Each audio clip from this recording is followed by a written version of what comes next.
Quand est-ce que tu gagnes de l'argent? Où est-ce que tu gagnes de l'argent? C'est bon, vous avez le droit, c'est ok. T'es là, t'as de l'ambition, pourquoi t'en aurais moins que les hommes? Je suis assez fier de mes grosses voitures, mais moi je roule dedans parce que les gens pensent qu'elle est pas à moi. Et en fait, j'ai travaillé, c'est ma voiture en fait. C'est qui ton mari footballeur?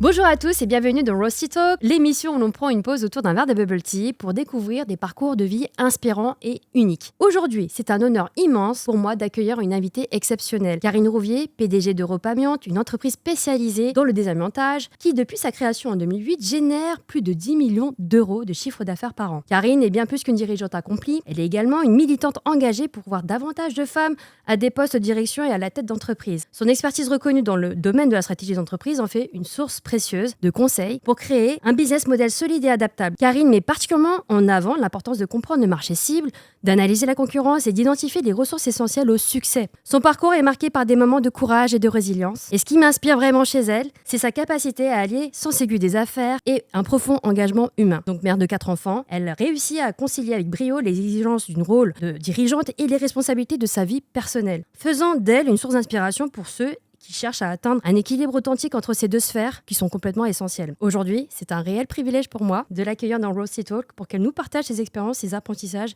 et surtout les clés concrètes qui vont vous permettre vous aussi de vous inspirer et inspirer les prochaines futures générations de leaders. Karine, merci à toi. Bah ça y est, t'as tout dit, je peux partir. C'est bon, on est bon.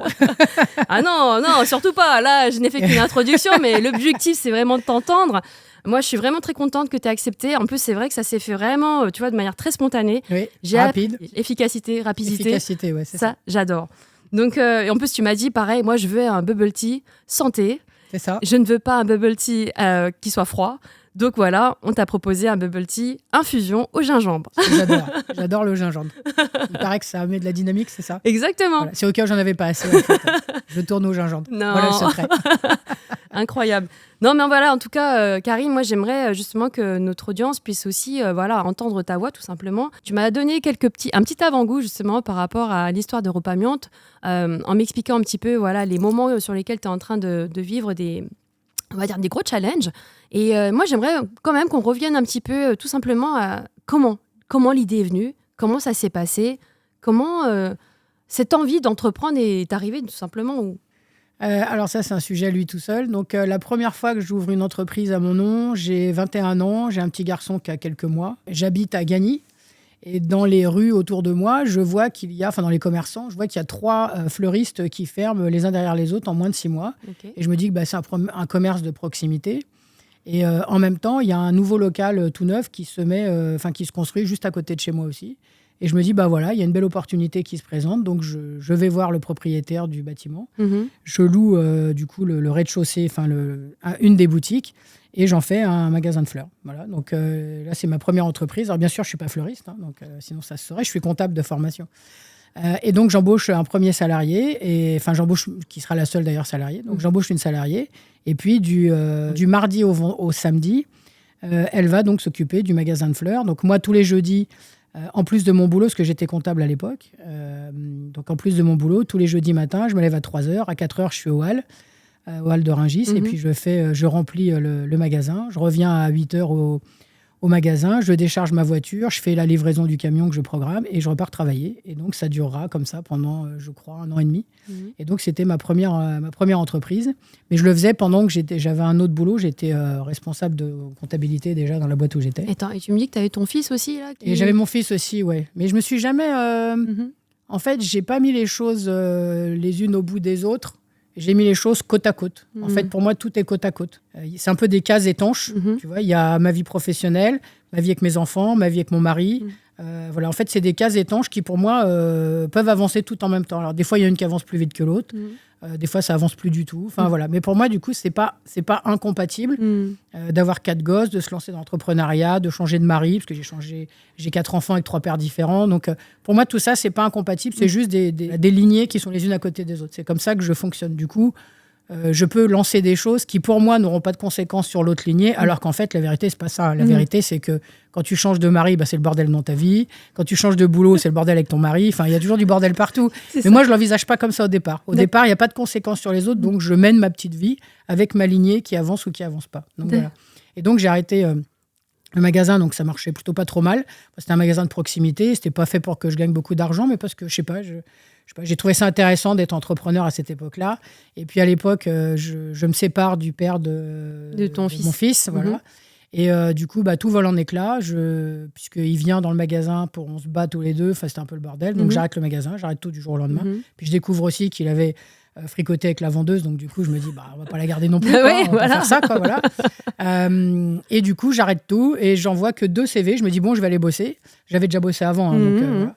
Et je me dis, je vais aller bosser comme comptable, parce que j'avais pas trop envie de faire ça, mais je vais y aller quand même. Et donc, j'envoie que 2 CV, parce qu'à l'époque, je sais pas, c'était en 88 ou 85, je sais plus, 88, 89, un truc comme ça. Ouais. Tu envoyais 2-3 CV, en général, tu étais pris rapidement. Et donc, j'envoie un CV chez McDo et chez Carrefour, parce que c'était 2 business models que je trouvais très intéressants. Sur le business model par rapport aux salariés, je trouvais que c'était intéressant. Et donc, je suis rentré chez McDo. Voilà, tu as fait le cours, mais je suis rentré chez McDo. J'ai envoyé que 2 CV, je suis rentré chez McDo. Je suis rentré comme manager. Donc, mon patron à l'époque, qui est quelqu'un de vraiment très bien, qui m'a appris plein de choses. Mon patron à l'époque prend le risque de me laisser rentrer avec lui. Ce qui est assez marrant, je me souviens de l'entretien que j'ai eu avec lui. C'était au McDo de Bobigny. Et donc, il cherchait des managers. Et je suis arrivé dans l'état où j'étais à l'époque, c'est-à-dire habillé à moitié comme un garçon. J'avais des grosses bagues aux mains. Enfin, je suis arrivé vraiment en me disant, de toute façon, j'ai rien à perdre. Du boulot, j'en trouverai. Je sais que je peux me débrouiller. Donc, voilà, j'arrive là comme manager. Donc, et je me dis, je passe l'entretien. Il me dit, mais pourquoi vous avez vos grosses bagues ? Je dis, je sais pas, ça doit me représenter. Il m'a dit, vous êtes capable de les enlever si vous avez le boulot ? Je dis, ouais, sûrement. Et donc, il m'a pris comme ça. Alors, je me suis dit, déjà, le gars, il est un peu bizarre quand même d'accepter, avec mon style un peu bizarre. Enfin, bref. Et donc, je suis resté quand même 14 ans avec lui.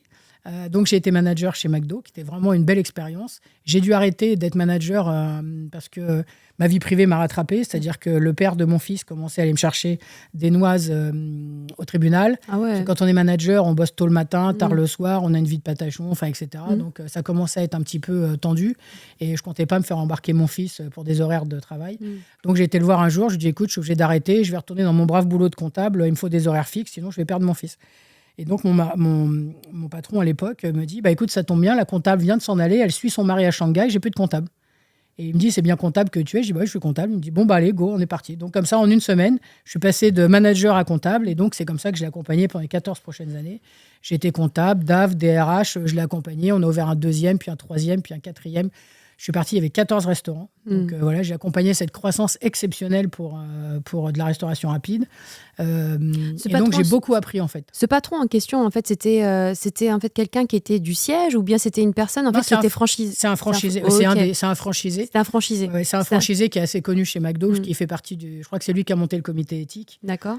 Voilà, il a son frère aussi qui était franchisé aussi dans la place aussi. Enfin voilà, c'est vraiment une très belle aventure. On se revoit de temps en temps, tous les 4-5 ans, on déjeune ensemble. C'est génial. On essaie de mesurer le parcours. Le parcours, c'est toujours très intéressant.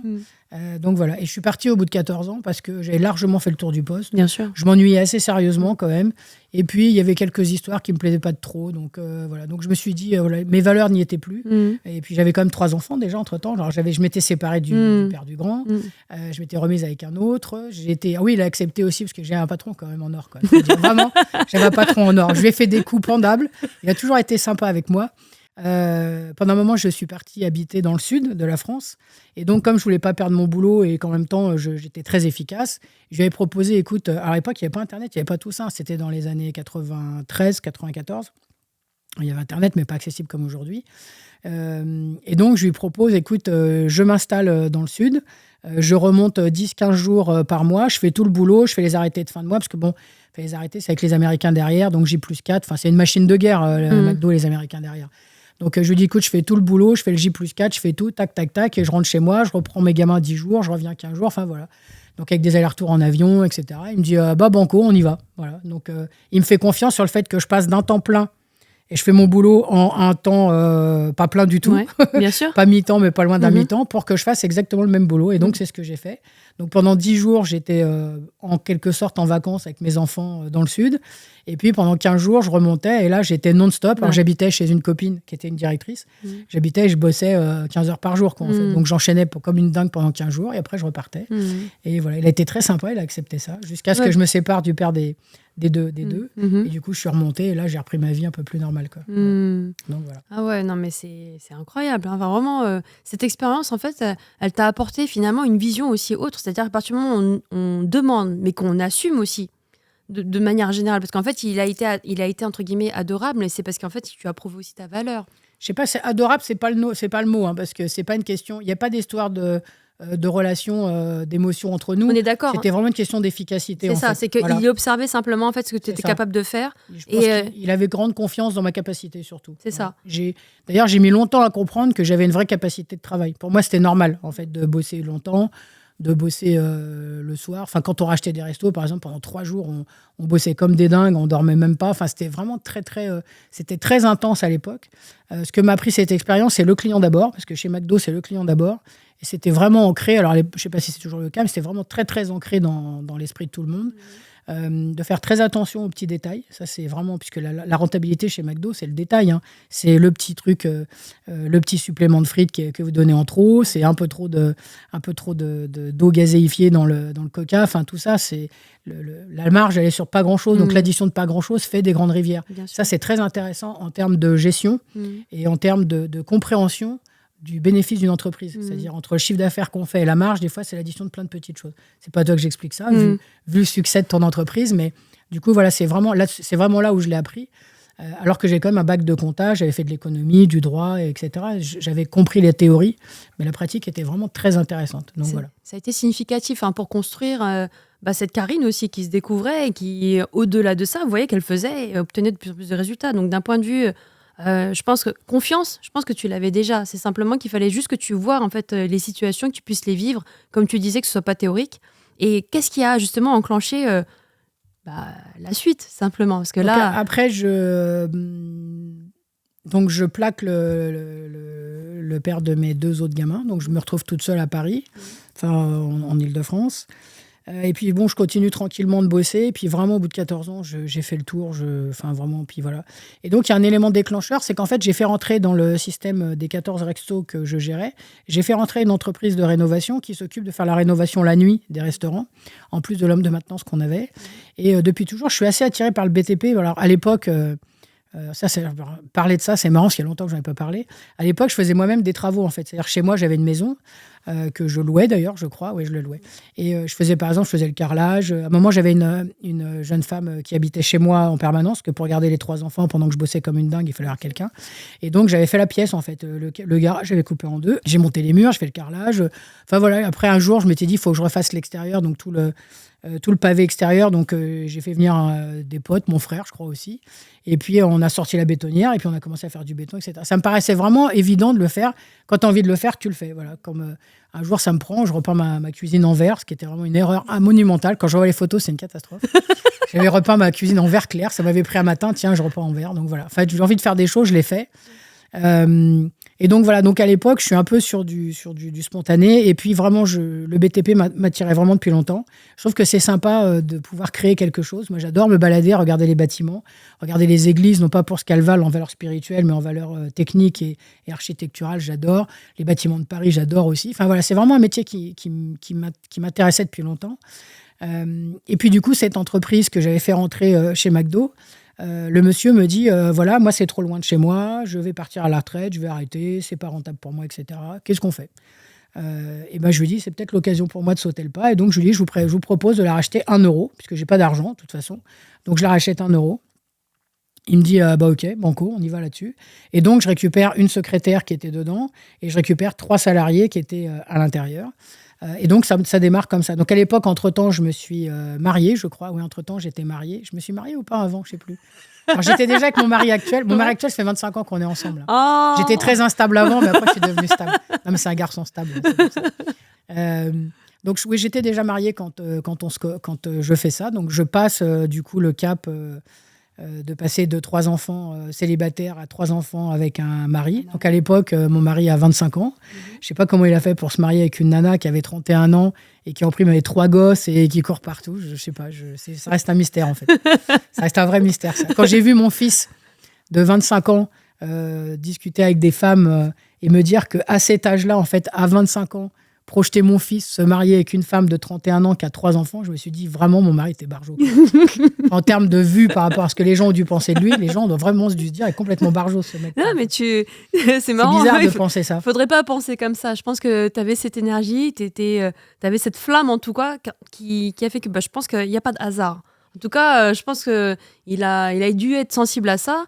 Et en fait, c'est pas un cas si isolé que ça. Hein. J'ai déjà discuté avec d'autres personnes qui, pareil, ont repris, finalement, se sont mariées avec des femmes et qui avaient déjà des enfants. Et je pense qu'en vérité, vous apportez autre chose aussi. Vous apportez finalement déjà une vision concrète de ce qu'il veut déjà et qu'il a déjà. Donc, quelque part, c'est pas si particulier que ça. D'accord. Donc, moi, je continue de trouver ça un peu bizarre. Je me dis, mes enfants, maintenant, ils ont plus... Enfin, sauf la dernière, elle a pas 25 ans, mais les grands, je me dis... vraiment, quand mon fils le plus grand a atteint les 25 ans, et que je me suis dit, si demain matin, il me dit, je me marie, parce qu'en plus, on s'est mariés, quoi. Je me marie avec une femme qui a 6 ans de plus que moi et qui a déjà 3 enfants. J'aurais été obligée de lui dire, je suis d'accord. Mais ça m'aurait fait bizarre quand même. Donc je me dis, bon voilà, c'est la petite anecdote par rapport à ça. Et donc du coup, mon mari, il a été très présent au début quand je suis sortie de chez McDo et que j'ai repris cette petite entreprise. Parce que pour rien te cacher, cette petite entreprise que j'ai repris, donc il y avait la secrétaire et 3 salariés. Sur les 3 salariés, malheureusement, dans les 6 premiers mois, il y en a un que j'ai viré parce qu'au final, il ne travaillait pas. Enfin, il faisait semblant. Et puis, il y en a un deuxième qui est mort, malheureusement. Ça vous a fait beaucoup de peine à ce moment-là. Monsieur est mort d'une crise cardiaque le soir. Monsieur vraiment très, très bien. Et du coup, je me suis retrouvée dans cet imbroglio où il a fallu que je sois commerciale. Donc, d'un seul coup, je suis devenue commerciale dans le BTP. Donc, je faisais de la rénovation en tout corps d'État. Il a fallu que je trouve les personnels. Et puis, j'avais une secrétaire qui, au final, faisait du mieux qu'elle pouvait. Mais in fine, il n'y avait plus du tout le même chiffre d'affaires que McDo. Et la concurrence dans le BTP, quand tu fais de la rénovation, elle est quand même assez rude, en fait. Donc, voilà, c'était un moment assez compliqué en termes de revenus. Ça a duré à peu près 2 ans, 2 ans et demi, presque 3 ans, où vraiment, je ramais. Tous les matins, j'y allais. Enfin, j'étais vraiment à fond. La première année où je suis partie de chez McDo, je m'étais mis en indisponibilité parce qu'à l'époque on pouvait prendre un congé d'1 an sabbatique. Donc j'avais une espèce de bouée de secours pendant la première année qui disait si ça marche pas, t'y retournes. Et puis à la fin de la première année, je me suis dit bon, ça marche pas, est-ce que tu es capable d'y retourner? La réponse est non. Bon, laisse tomber alors. Donc du coup, je suis partie de chez McDo définitivement au bout d'1 an et puis j'ai continué. Donc ça a duré comme ça pendant 2 ans et demi. C'était un peu compliqué. J'ai eu des clients, mais c'était toujours complexe. Faire de la marge suffisamment quand tu n'as que 3 salariés, faire de la marge pour te payer toi et la secrétaire, au final, ça ne fonctionne pas. Voilà, quand tu es artisan, tant que tu n'es pas au moins 7 ou 8, tu as du mal déjà à te payer toi-même. Donc, payer en prime une secrétaire, ce n'était pas possible. Et puis, à l'époque, je n'ai pas eu le cœur de lui dire tu t'en vas. Parce que je m'étais dit, si elle s'en va, c'est moi qui me retrouve avec toute la paperasse. Et je n'avais pas envie de ça, ça me gonflait. Donc voilà, donc du coup, toute cette période, elle est assez floue, surtout que les enfants étaient petits. Puisqu'en fait, j'ai repris la boîte en 2005, c'est ça, 2005. Donc mes enfants avaient, ils sont nés en 93, 89, 93, 94, du coup, ils étaient petits. Donc voilà, il fallait mélanger un peu tout ça. Au final, j'apprends, alors c'est avec un peu de décalage que je t'explique, mais j'apprends au bout de, 3-4 ans, que mon mari nous a totalement surendettés, parce qu'en fait, pendant que j'étais en train de faire ma bricole avec ma petite boîte de rénovation, on avait continué d'avoir à peu près le même rythme de vie que quand vous étiez avec... Et puis en fait, sans qu'on en ait discuté, mon mari nous a endettés pour continuer de suivre le rythme. Et je vais découvrir ça plusieurs années plus tard.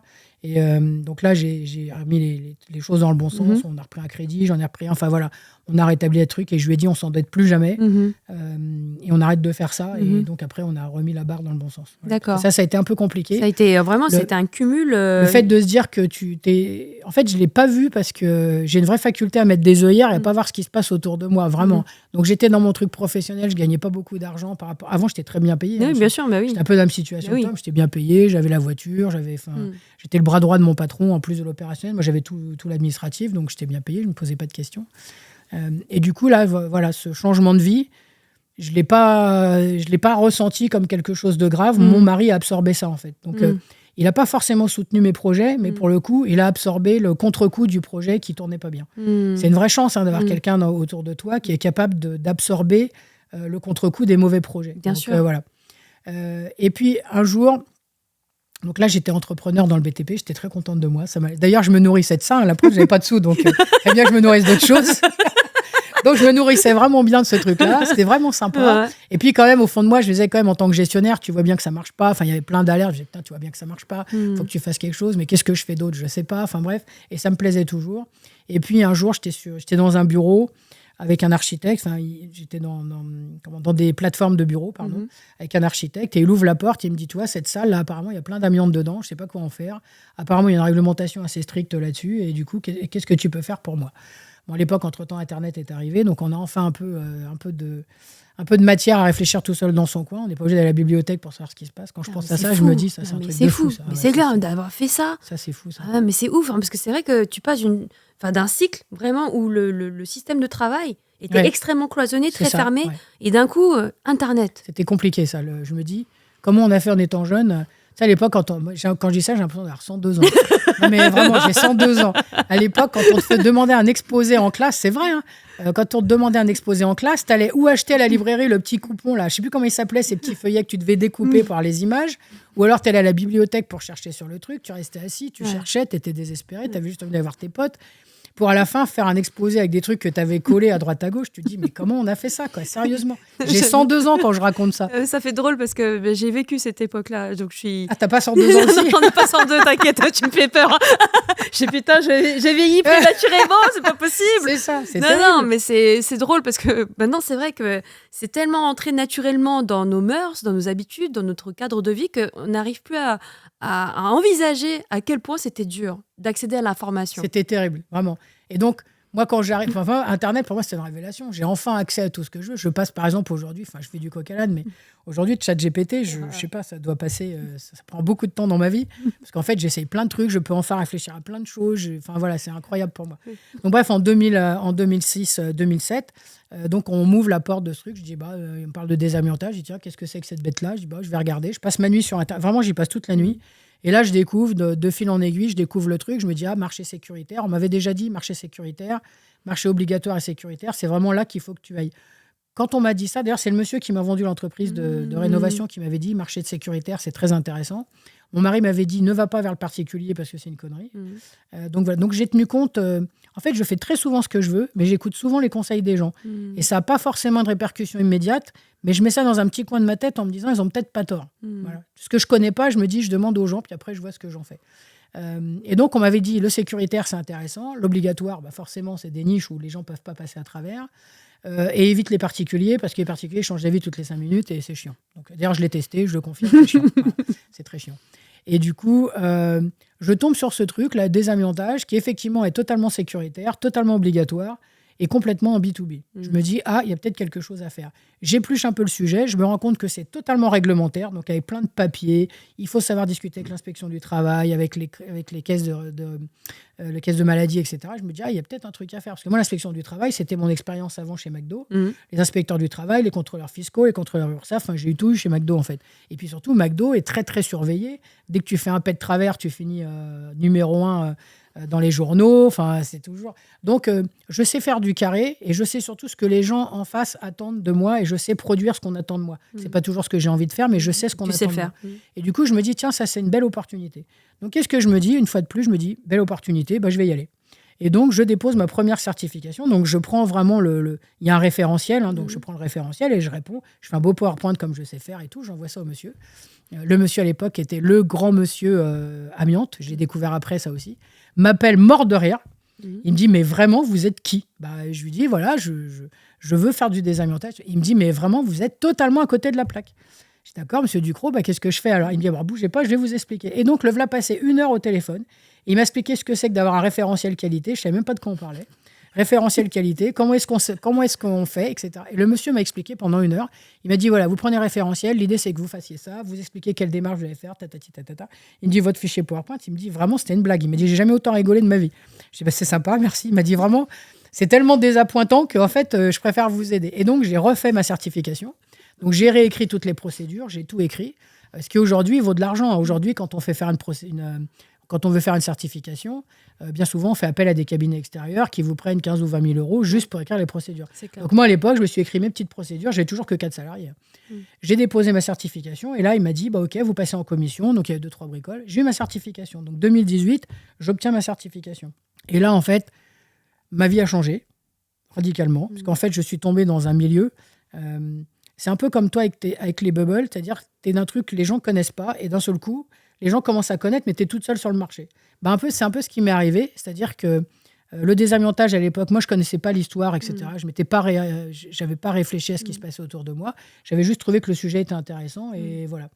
Et donc, je vais dedans. Et en fait, là où pendant 3 ans, j'ai couru après les clients, au bout de 3 mois, c'est les clients qui me couraient après. C'est ça. Et vraiment, me courir après, le mot est faible. Vraiment, ça a été vraiment une explosion totale. Donc, j'avais 4 salariés. Donc, les 4 salariés, j'avais discuté avec eux quand même. J'ai toujours eu une discussion avec mes salariés, toujours, quel que soit ce que je fais. Et donc, je leur dis, voilà, on va faire du désamiantage. Les gars, vous faites du carrelage, vous faites de la rénovation. Est-ce que vous acceptez de temps en temps de faire du désamiantage? Mais il va falloir vous former. Est-ce que vous êtes OK? Ils m'ont dit, on est OK, d'accord, on te suit. Donc, on y va. Et on part là-dessus. Donc, ils étaient 4. Et puis, du coup, après, on faisait beaucoup de rénovation, un peu de désamiantage. Puis après, ça s'est équilibré. Puis après, c'est complètement déséquilibré. Au point qu'en 2015, je crois, donc 2013, j'ai arrêté de faire de la rénovation. Donc, vraiment pas longtemps après.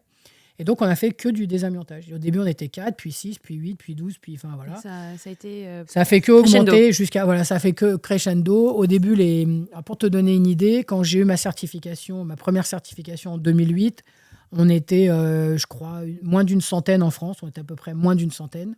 Aujourd'hui, on est 1200 à peu près, peut-être un peu plus. Mais une centaine, à l'époque où le désamiantage, tout le monde en voulait partout. Il faut savoir qu'en fait, quand tu es désamianteur, tu es sur une liste officielle qui est publiée de façon officielle. Donc, c'est-à-dire quand tu travailles avec un désamianteur, si tu es maître d'ouvrage, si tu es propriétaire d'un bâtiment, tu vas vérifier que la personne avec qui tu parles est bien désamianteur. Il y a une réglementation là. Bien sûr, c'est hyper réglementé. Quand tu es dans la liste et que du coup la liste est publique, tout le monde peut voir. Tu n'as même pas besoin de faire de la promo, ni de la pub, ni rien du tout. Donc à l'époque, j'arrive là-dedans, moi. Parce qu'en vérité, il y avait combien d'acteurs concrètement? Parce que là, tu me dis que tout le monde courait après. Parce qu'en fait, il y avait un manque là-dessus. Complètement, parce qu'à l'époque, on était à peine 100. Pour te dire, il y a à peu près 90 départements. Donc, ça voudrait dire qu'il n'y avait qu'un chantier par mois et par département, ce qui n'est pas du tout le cas. Pas du tout. C'est des chantiers de désamiantage, il y en a partout, même encore aujourd'hui, 15 ans plus tard. Il y en a partout des chantiers de désamiantage. Donc, à l'époque, c'était vraiment une course effrénée, quoi. Donc, j'ai essayé de suivre à chaque fois pour te dire, à l'époque, c'est un grand sujet de frustration. C'est quand tu ne peux pas répondre à tes clients. C'est-à-dire, tu as des clients qui t'appellent, tu ne peux même pas leur répondre. Tu ne peux même pas dire « Allô, je vais vous répondre ». C'est même pas possible. J'avais des dizaines et des dizaines d'appels tous les jours, des gens qui cherchaient des désamianteurs. Je recevais des mails, je recevais des demandes de partout. Je pouvais pas. Et même si je recrutais, c'était difficile de recruter. D'abord, au début, j'étais une petite boîte pas connue. Donc, les gens qui ont de la valeur, de la compétence, ils venaient pas chez moi, ils allaient chez les concurrents. Bien sûr. Donc, après, petit à petit, il a fallu que je fasse mon image employeur. Comme je suis pas complètement tordu et que je traite les gens avec beaucoup de respect, j'ai fini par avoir des gens qui viennent me voir, qui ont des compétences, toi. Et ça, c'est pas évident, ça, en fait. Quand tu montes ta boîte, j'ai vu que toi, tu as eu la chance d'avoir des gens, des compétences autour de toi, dans ta famille et dans tes gens proches, ce qui n'était pas mon cas. Oui. Alors, je ne vais pas dire ce que je n'ai pas dit. Je n'ai pas dit que dans ma famille, ils n'étaient pas compétents. C'est pas ce que j'ai dit. Non, je veux dire... C'est juste que je ne les ai pas appelés. Tu les as pas appelés, ils n'étaient pas forcément là à ce moment-là. Puis, j'ai jamais eu ma famille là-dedans, en fait. Tu vois. Je comprends. Et du coup, faire venir à toi des gens compétents, quand tu es un petit... et que on parle pas de toi, c'est pas simple en fait, vraiment c'était très compliqué ça. Et donc c'est vraiment, j'ai travaillé chez McDo. Parce que chez McDo, on avait du mal vers la fin. Au début, c'était facile, mais vers la fin, on avait du mal à faire venir les salariés vers nous pour avoir des gens convenables, qui sachent parler aux clients, qui traitent les aliments avec respect, etc. Et donc, j'ai mis ça en place. Je me suis dit, il faut que je travaille ma marque employeur. Là, maintenant, ça s'appelle marque employeur. À l'époque, je ne m'étais pas dit ça comme ça. Mais je m'étais dit, si je veux faire venir les gens à moi, il faut que je leur montre qui je suis et comment on travaille. Et c'est comme ça que j'ai réussi, effectivement, à grossir chaque année et à réussir à avoir du monde compétent au fur et à mesure. Quoi. Voilà. Incroyable. Et aujourd'hui, il y a encore des gens qui sont avec moi qui étaient là à l'origine. Il y a des gens qui sont là depuis 15 ans. Donc moi, je me dis comment ils ont fait pour me supporter. Je ne sais pas. C'est des gens bien, ils me suivent. Ils sont sympas, ils me suivent. Ils sont bien parce que tu es bien. Je pense qu'il y a une confiance qui s'est mise en place. Je pense qu'il y a l'effet miroir aussi. C'est-à-dire que dans les valeurs que tu portes, il y a forcément une part en eux-mêmes dans lesquelles ils se retrouvent également dans ces valeurs-là. Et il n'y a pas de hasard. Souvent, on dit on est des reflets, on est des miroirs. Quand les personnes, entre guillemets, que nous attirons à soi, quelque part, ils ont une part en nous ou qui se retrouve également chez eux. Et c'est ce qui fait que, justement, on peut arriver à avancer de manière assez fluide. Ça ne prémunit pas de tout, encore une fois, mais je pense qu'il y a quand même une sacrée vérité là-dessus, en tout cas. Il y a des énergies. Il y a des énergies, oui, parce qu'il y a... D'abord, moi, par défaut, j'ai confiance dans les gens, donc je pense que les gens avec qui je travaille le savent. Par contre, c'est jusqu'à preuve du contraire. Et quand il y a une preuve du contraire, c'est fini. C'est fini. Ça, c'est rédhibitoire chez moi. Et non, le fait que je travaille en confiance, puis surtout, j'ai beaucoup de respect pour le travail qu'ils font, parce qu'ils font un travail qui n'est pas facile du tout, qui demande à chaque fois de se remettre en question. C'est un travail sécuritaire, donc, parce que moi, j'ai la maligne de dire je suis dans ma niche sécuritaire, sauf que la sécurité, c'est eux, quoi. Oui, c'est La ça. sécurité, c'est eux tous les jours. C'est un gros enjeu parce que d'un point de vue sécurité, comme tu dis, mais aussi la santé. Parce que non, mais c'est pour ça que c'est vrai que les auditeurs, alors pour la nouvelle génération, parce qu'on sait que si on parle de bubble tea, il y aura forcément des plus anciens, des gens de 102 ans, mais il y aura aussi des jeunes qui vont nous écouter, juste pour remettre en perspective quand même l'amiante, pour qu'on comprenne, parce que est-ce que c'est que le marché français ou bien c'est vraiment en fait le monde entier qui a travaillé avec cette matière-là, qu'on comprenne un petit peu mieux. Alors, et qu'on en quelques mots, l'amiante, c'est un minéral qui a été utilisé, un minéral magique qui a été utilisé comme produit anti-feu. Beaucoup. Alors ça existe depuis l'Antiquité, on s'en sert depuis toujours. D'accord. Mais dans les années folles, ce qu'on appelle les années folles de 1930 jusqu'à 1970, on en a beaucoup utilisé partout parce que c'était anti-feu.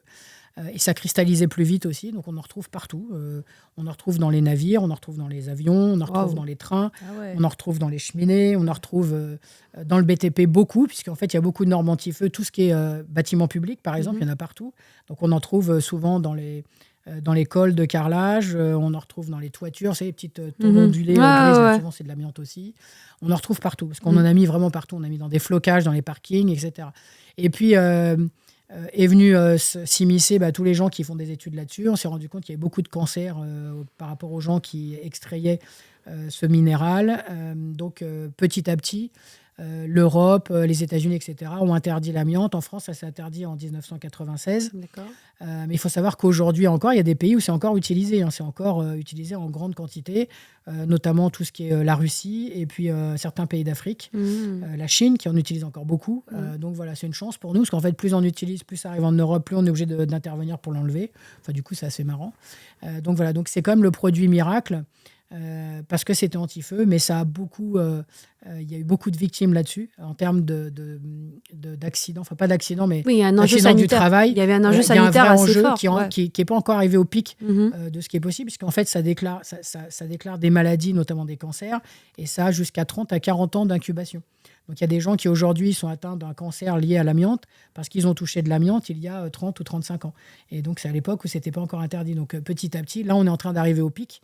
Donc voilà, il y a toute une économie associative et avec le gouvernement qui est en place pour indemniser les victimes de l'amiante. Voilà. Moi, je ne vais pas trop là-dedans parce que je ne maîtrise pas le sujet. Bien sûr, non, mais c'est juste pour comprendre quand même. Ce c'est que moi, j'ai une obligation absolue de protéger les gens, les salariés des problèmes de l'amiante et tout ce qui est autour. Donc que ce soit les occupants des bâtiments, les visiteurs, tout ce qui est autour, tout ce qui est santé publique et l'environnement, parce que l'idée, c'est pas de mettre de l'amiante partout dans l'environnement. Donc voilà. Donc nous, on a toujours cette triple obligation. Et c'est ce qui fait qu'on a un métier passionnant, qui est très réglementé et qui coûte très cher à l'accès, puisqu'en fait, accéder aujourd'hui à une certification de désamiantage, c'est pratiquement 1 an et demi de procédure et à peu près 150 à 200 000 euros d'investissement au départ. C'est à peu près ça aujourd'hui. C'est ce que je n'avais pas du tout en 2008, soyons clairs. Donc, parce qu'à l'époque, c'était une autre époque. En fait, oui. Donc, non, mais c'est fou, parce que ça a muté vraiment du ça a beaucoup évolué. Oui. Je trouve que c'est un peu le représentant. Ça représente un peu ce que l'État français est capable de faire en termes de réglementation et d'imposition de règles aux Français, c'est-à-dire aux entrepreneurs surtout. Tu vois, il y a 2008, j'ai débarqué avec mes 4 salariés, avec mes 30 000 balles pour faire mon truc. Aujourd'hui, je ferais la même chose, ce serait impossible. Parce qu'on nous a tellement remis de choses, et pourtant, je faisais le même métier. On nous remet tellement par-dessus qu'aujourd'hui, je trouve qu'en tant qu'entrepreneur, c'est de plus en plus compliqué de s'en sortir. Bien sûr. Voilà. Enfin, de s'en sortir réglementairement. Bien sûr. Donc, voilà. Et donc, justement, ça fait maintenant depuis 2008, comme tu dis, là, je pense que Europa Amiante, tu en as vécu beaucoup de choses. Donc, les évolutions en termes de réglementation, tu as vu effectivement cette accélération. Quelle a été finalement, ou quelles sont, entre guillemets, les problématiques cruciales. Donc, la partie réglementaire, bien sûr, toute la partie sécurité. Mais d'un point de vue, comme tu dis, entrepreneuriat, gestion de l'entreprise, là, je sais qu'il y a eu, comme tu m'as expliqué tout à l'heure, un plan de redressement assez exceptionnel qui a fait que, justement, tu es passé dans une phase un peu difficile aussi. J'ai goûté le bubble tea avant qu'il soit froid. Bubble, l'infusion au gingembre. Dis-nous ce que tu en penses. Ah, superbe. Nickel. Il n'est pas trop fort, il est impeccable celui-là. Fait maison. Superbe. Ils sont à quoi les petites bulles Alors, les perles de tapioca que tu as au fond, c'est tout simplement de la farine de tapioca mélangée avec de la gomme de goire naturelle. Tu as également, entre guillemets, du sucre brun qui va lui donner cette coloration. Et c'est cuit pendant 40 minutes à l'eau bouillante. D'accord. Et une fois que c'est cuit, ça a la texture de ce petit bonbon Haribo ourson, qui n'en est pas un. Donc, tu as un sucre lent sans gluten. Merci pour l'astuce. Ça tombe bien, je demandais comment. Donc, les gens ne connaissent pas, mais voilà. En tout cas... Je ne savais pas qu'il y avait ce deuxième effet. Mais en fait, c'est à la fois... le but, c'est de ne pas le sursucrer. Il ne faut pas que ce soit trop sucré. L'objectif, c'est aussi d'avoir ces petites perles de tapioca, parce que tu n'en as pas beaucoup, mais qui vont te permettre de t'alimenter, de mâcher. Et enfin, voilà, tu as la paille qui est extrêmement ludique. Donc, c'est vrai que c'est quelque chose qui te permet de boire, de manger en même temps, quoi. Ah, boire, donc, super. C'est ça qui est cool. Bon, j'en prends de temps en temps, des bubble tea, on en a parlé tout à Ouais. l'heure. Pour revenir sur ta question, c'était quoi la question déjà ? En fait, je sais que ça a été un élément assez difficile. C'est-à-dire que le passage, comme tu me disais justement, qu'il y a eu un plan de redressement. Justement, le plan de redressement. Voilà, le plan de redressement. Alors, pour continuer, donc 2008, j'ai ma certification. 2012, la certification change radicalement. Donc là, j'ai déjà du monde avec moi. Donc je suis obligé de me doter de gens qui ont de meilleures compétences que moi. Voilà. Et effectivement, à partir de 2016-17, la concurrence arrive. Mais comme moi, je ne m'intéresse jamais à la concurrence, du coup, moi, je suis dans mon petit bonhomme de chemin et j'avance. T'es avec tes œillères et tes focus. Ce qui est une connerie parce qu'il faut faire attention à la concurrence et moi, je n'ai pas fait gaffe. Donc j'avance, 2017-2018, c'est un peu chaotique. On fait des années plutôt pas mauvaises. On commence à se stabiliser aux alentours de 8 à 10 millions de chiffre d'affaires. Entre-temps, j'ai ouvert une agence dans le Nord aussi. Parce que, pareil, une opportunité. On me dit, tiens, machin, donc voilà, opportunité, j'y vais. Et puis, 2019, on avait plutôt des commandes intéressantes. Mais on n'avait pas fait une super année. 2020, le Covid arrive. On était un peu fragile quand même en 2019. 2020, le Covid arrive. Moi, le premier jour, je me dis, moi, j'ai pas de problème. Mes mecs, ils ont tous des masques, en fait, donc on peut bosser. J'ai pas de problème, en fait, de masques. Nous, on a des masques qui sont 10 fois supérieurs à tout ce que tout le monde propose. Mes ouvriers sont capables d'aller travailler. Ils me disent, nous, on n'a pas de problème, en fait. Donc, le premier soir, on dit confinement pour tout le monde. Je dis, non, moi, il n'y a pas de raison, ça va venir. Et puis, le lendemain, donc c'était le 16 mars, le 17 mars, je crois que ça, c'est la date qui reste figée dans la plupart des employeurs de France. Parce que quand on dit tu fermes ta boîte, tu dis il va se passer quoi en fait ? Il y a quand même beaucoup de choses qui s'effondrent ce jour-là quand même. Et donc, mes gars me disent on n'a plus de transport, on ne peut plus y aller. Et puis il y a surtout, comme nous, on bosse beaucoup pour des établissements publics, dans des chantiers qui sont parfois sous sauvegarde ou sous surveillance, etc. On ne nous laisse plus rentrer en fait. Ah ouais. Donc nous, on peut bosser parce qu'on a les équipements Bien pour sûr, travailler, sauf qu'on ne nous laisse plus rentrer. C'est fini. On ne peut plus aller travailler et on ne peut plus rentrer. Donc du coup, tout s'arrête. Donc là, ça a été vraiment, je crois que ça fait partie des rares moments, alors ça n'a pas duré longtemps, ça a dû durer une demi-heure, où vraiment j'ai eu le cafard. Ouais. J'étais pas bien du tout, ce qui m'arrive jamais. Et là, je me suis dit, mais qu'est-ce que je fais ? Quand on me fait fermer ma boîte, je fais quoi ? J'étais en trésorerie très, très fragile. Là, je me retrouve avec quoi ? Puis alors, le pire, c'est qu'il a quand même fallu qu'on aille terminer les chantiers, en tout cas les fermer, parce qu'on ne peut pas laisser des chantiers amiantes, surtout qu'on ne savait pas combien de temps ça allait durer. Nous, on ne peut pas laisser des trucs contaminés, on ne sait pas qui vient dedans, on ne sait pas si... Enfin, voilà. Et puis, les installations qu'on fait, c'est des installations temporaires, ce n'est pas des installations définitives. Bien sûr. Donc, ça peut craquer, ça peut ouvrir, on peut foutre de l'amiante partout. Donc, on a une vraie conscience de la pollution potentielle. Donc, on renvoie quand même quelques gars, on appelle les clients, vraiment, on insiste. Donc, voilà, plus ou moins, on arrive à rapatrier le matériel à peu près partout. Donc pendant ce temps-là, je fais tourner tout le monde. La logistique, ça tourne. Les gars, ça tourne. La technique, ça tourne. Parce que je n'ai pas le choix. Il faut bien que tout ça fonctionne. Donc on n'a pas le droit au chômage partiel dès le départ. Et puis ensuite, on vous dit faut quand même qu'on fasse les payes des gens. Il faut quand même payer les fournisseurs. Il faut s'occuper de tout ça. Du coup, le service comptable, il reste en place. Et puis au niveau du commerce, alors les commerces, on les a fait beaucoup diminuer, mais on les a quand même laissés en place pour qu'ils prennent quand même la température avec les clients. Quand est-ce qu'on redémarre ? Et puis ensuite, quand on nous dit de redémarrer, on nous dit, pour redémarrer, nous, comme on a des processus qui sont hyper stricts avec des problèmes de sécurité, on nous dit, non, il faut refaire tous vos processus maintenant, parce que maintenant, il y a le Covid dedans. Donc, nous voilà repartir à refaire nos 42 processus les uns derrière les autres. Donc, je fais revenir mon service technique, je fais revenir les services opérationnels, je refais revenir tout le monde. Et in fine, on nous laisse démarrer un chantier, puis deux. On a une capacité de faire 12 chantiers à l'époque. Ouais, donc on fait un chantier, puis 2, puis 3, allez, 4 maximum. Donc, on était en sous-régime, mais même en sous-régime, moi, j'ai des gens qui sont tellement spécialisés que je suis obligé de les faire venir, même à temps partiel. Bref, un vrai bordel. Ça dure quasiment pendant 1 an, cette histoire. Donc, on n'a jamais réussi à récupérer nos 12 chantiers. On n'a pas réussi. Dans le Nord, ils s'en sortent pas trop mal. J'ai un directeur dans le Nord qui est présent tout le temps, donc qui est quelqu'un de bien et qui a réussi à mettre les choses dans le bon sens. Mais voilà, globalement, on ne s'en sort pas. 2021, on essaye d'aller le mieux possible. On essaye de négocier nos dettes. On essaye de de reprendre, parce qu'on avait pris un PGE au départ, seulement de 10%. D'accord. À l'époque, on avait le droit à 25%. Mhm. Nous, on n'a pris que 10% en étant raisonnable. Heureusement qu'on a pris que 10%. Ouais, parce que là, on voit le retour de Ah bah là, bâton. si Là, ça si fait j'avais eu mal, hein. 25%, je n'en serais pas Ouais. sorti. Donc, je prends 10%. 2021, on essaye de prendre les 15% restants. Les banques nous disent non. Mhm. On rentre dans un système de conciliation. Donc ça, en fait, quand l'entreprise va mal, ou on s'accroche bêtement et on se dit j'y vais, alors qu'en fait, il n'y a pas de raison d'y aller. Donc voilà, il faut se dire quel va être mon taux de rentabilité, même si j'y vais, comment je récupère ma rentabilité. Bien Parce que sûr. c'est ça le problème, en fait. Parce que quand on a des dettes, on ne rembourse pas les dettes avec le chiffre d'affaires, mais avec la rentabilité, en fait. Du coup, on s'accroche. Je me dis, je passe en... Donc, la première chose à faire, c'est d'essayer de discuter avec les chefs de la commission... Comment ça s'appelle? La commission des chefs de service, la CCSF, ça s'appelle. Donc ça, c'est vraiment une info. Il faut la garder parce que la CCSF, c'est une institution qui réunit tous les chefs de services financiers, donc les impôts, l'URSSAF, etc. Et on peut les interpeller avec un dossier qui n'est pas très compliqué à faire. Et c'est gratuit. Donc on peut y aller et demander un étalement des dettes. Ok. Ça veut dire que si pour survivre, vous avez décidé de ne pas payer l'URSSAF et les impôts, ce qui a été mon cas. Moi, j'ai payé mes fournisseurs, enfin à peu près tous, mais on a arrêté de payer les impôts et l'URSSAF. On s'est dit, on verra après comment on peut les payer. Et une fois qu'on s'est endetté, on a saisi la CCSF et on leur a dit, voilà, comment est-ce que vous pouvez nous aider, étaler la dette sur 12 mois, etc. Donc ils nous ont dit oui, parce qu'on avait un dossier qui tenait la route. Ouais. Et puis on a commencé à rembourser, puis on s'est rendu compte au début 2022 qu'on n'allait pas y arriver. Parce qu'on n'avait pas remonté L'activité. la densité n'était pas remontée. L'inertie, en C'est fait, ça, entre l'inertie le n'est moment, pas ouais, remontée, bien sûr, exactement. c'est compliqué. On n'arrivait ouais. pas du tout à nos 12 chantiers. Et donc, début 2022, je fais appel à un conciliateur. Donc ça aussi, c'est pareil. Alors, c'est des gens qu'on n'a pas l'habitude d'aller voir.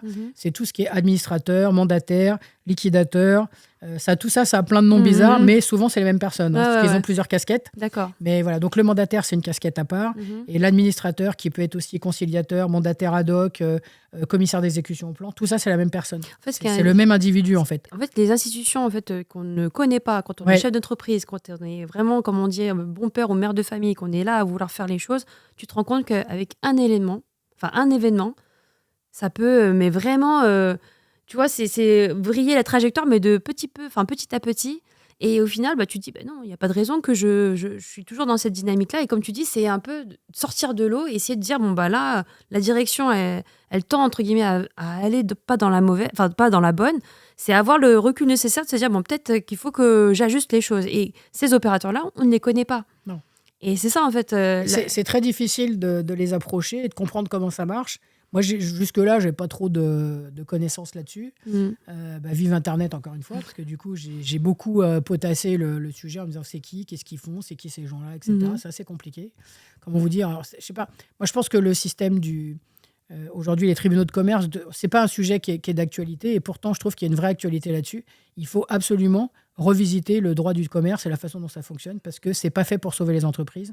C'est juste fait pour garder le microcosme qui est autour, les garder en vie et leur permettre de bien vivre. Vraiment, c'est vache de dire ça marche que comme ça. Mais je pense qu'on est nombreux à partager ce point de vue. Et moi, je pense que moi là-dessus, j'ai plein d'idées là-dessus, mais d'ailleurs, je m'étais présenté comme pour rentrer au tribunal de commerce comme juge.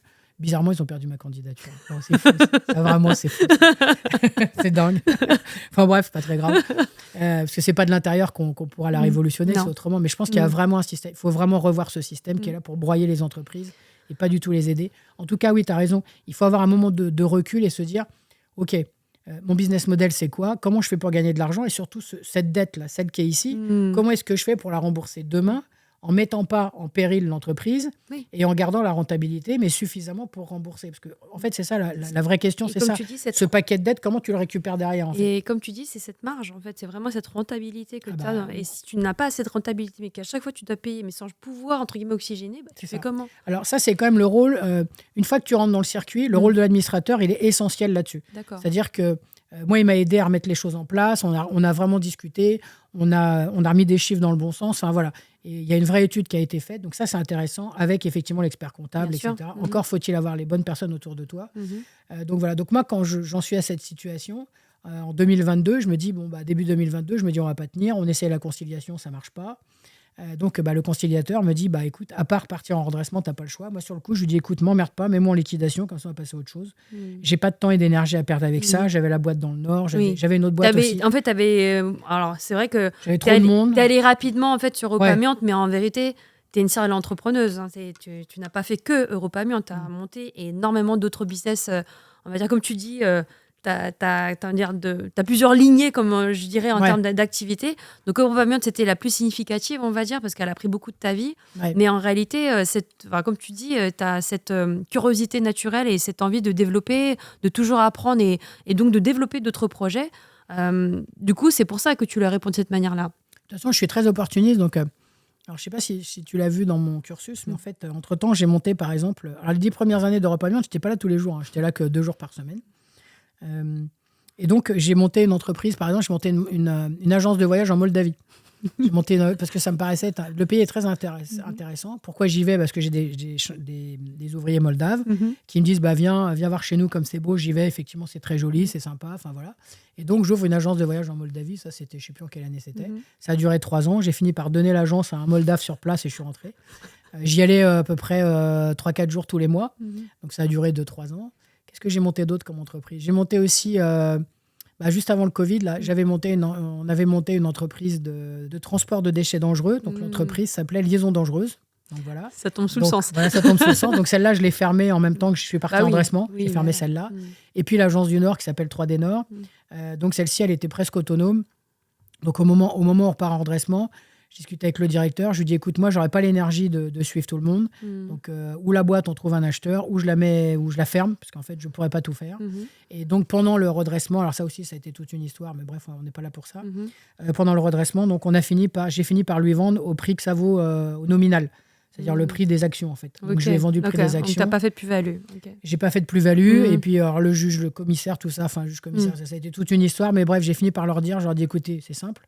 Ou on la vend, ou moi je la ferme. Et ça, vous ne pourrez pas faire contre moi parce que le tribunal de commerce d'Arras, la boîte, elle est une bonus, donc vous ne pouvez rien faire. Si demain, j'essaie de la foutre en liquidation, elle sera en liquidation. Donc, ou vous acceptez mon deal et on garde 47 emplois, ou sinon, moi, je la mets dans le mur parce que je ne sais pas faire. Donc, ils ont fini par dire, OK, d'accord, c'est bon, vous signez votre papier, on va arrêter les conneries. J'ai dit, là, à un moment, ce n'est pas possible. Il ne faut pas m'obliger à remonter une boîte de 180 salariés si je vous dis que je ne peux pas le faire. Donc, voilà. Donc, on rentre en redressement. Alors, le système du redressement, tout ça, c'est un sujet à part. Si tu veux, un jour, il faut faire une émission que là-dessus. Il faut faire venir 2-3 entrepreneurs qui ont subi ça. Parce que tu subis, vraiment, il n'y a pas d'autre mot. Moi, j'ai commencé à faire des conférences là-dessus pour partager aux gens l'expérience et dans quelle philosophie il faut se mettre. Parce que l'expérience, tout le monde va avoir une expérience différente. La question, c'est dans quelle philosophie tu te mets. Au moment où tu pars en redressement, c'est très rapide. Hein. Tu fais ton dossier, tu le déposes. La semaine suivante, tu es convoqué. Bling, ça y est, le tribunal est passé par là. Il tape le marteau et tombe, ça y est, tu es en redressement. Donc, tu es en redressement, c'est-à-dire que tu ne signes plus rien de ta boîte. C'est un administrateur qui est nommé pour le faire à ta place. Tu décides des choses, mais tu ne payes plus rien. Donc, d'abord, tu te dépêches d'avoir une carte bleue parce que sinon, plus personne ne peut mettre d'essence dans les voitures. C'est con, hein, c'est concret. Hein. Donc, bref, tout ça, c'est une grande histoire. La question, c'est qu'est-ce que tu fais, toi, le matin, en tant que chef d'entreprise ? Le matin, tu te lèves. Hier soir, on a dit redressement. Ce matin, tu te lèves et tu fais quoi, en fait ? Est-ce que, d'abord, tu te lèves ? Est-ce que tu n'es pas en train de te dire j'ai été mauvais, j'ai été mauvaise, c'est un échec, c'est une catastrophe, je suis une merde, je ne sers à rien, donc je vais rester au lit, ça ne sert à rien de se lever. Donc, globalement, c'est ce que se disent les chefs d'entreprise. En tout cas, ceux que j'ai croisés, c'est ce qu'ils se disent. C'est-à-dire, tu as le choix entre te morfondre au fond de ton lit et dire que tu ne vaux rien, ou alors tu te dis, de toute façon, j'ai touché le fond, je ne peux pas faire pire. Ouais. Parce que voilà, tu as touché le fond, en fait. Hein. Si tu peux faire pire, la liquidation. Donc, si on te donne une chance en redressement, c'est que tu as une chance de t'en sortir. Donc, si tu ne sors pas de ton lit, tu as 0 chance de t'en sortir. C'est-à-dire la liquidation, elle est dans 15 jours. Tu te dis, voilà, on va considérer que ce n'est pas de ma faute. Parce que la vraie question, c'est la culpabilité. Quand tu rentres dans un système de redressement, tu es coupable. Et d'ailleurs, tout le monde est bien là pour te le faire ressentir. Hein. Les impôts, l'URSSAF, tes fournisseurs. Je me suis fait menacer par mes fournisseurs. Enfin, tout le monde est là pour te dire tu es coupable, tu es coupable. Et comme en France, la culpabilité prime sur la réussite, donc la culpabilité, c'est vraiment le gros truc. Tu vois. Donc, je me suis dit, non, je suis coupable de rien du tout, en fait. Je suis coupable de rien. On m'a obligé à fermer ma boîte au mois de mars 2020.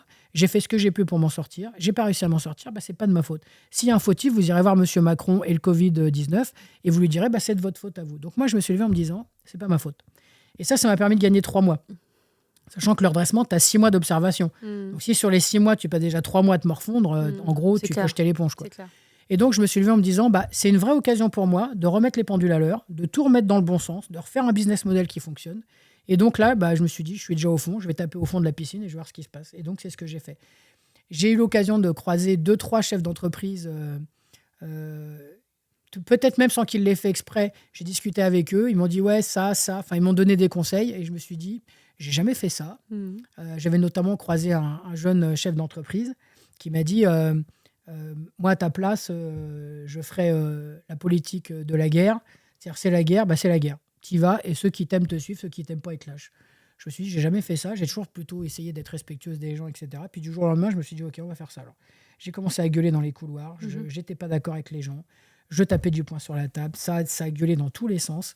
Et les gens qui ne voulaient pas me suivre sont partis, effectivement. Parce que sur 180 salariés, donc il y a une boîte que j'ai vendue avec 47 salariés, donc il en restait encore 120. D'accord. On est descendu à 80. Donc je n'ai fait que 26 licenciements économiques. Donc la différence, c'est les gens qui ne nous ont pas suivis. Bien sûr. Et donc, du coup, j'ai perdu pratiquement... Alors, dans les licenciements éco, il y a des gens que j'ai perdus qui étaient des gens de valeur, quand même, j'aurais bien voulu garder. Mais ils n'ont pas accepté de rester avec nous parce qu'ils étaient usés, en fait. Comme on a mis 1 an et demi avant de partir en redressement, ça les a usés, les gens. Donc, voilà.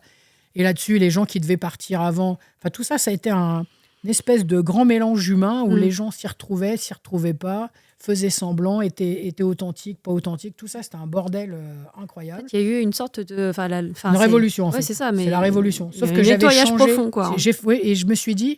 En fait, vraiment, je me suis dit, 1, c'est pas ma faute. Voilà, donc ça t'enlève la culpabilité, tu as gagné 3 mois. Et 2, c'est l'occasion ou jamais de remettre les trucs à zéro. Ça faisait quand même 2022. La boîte, j'avais ouvert en 2008. Ouais.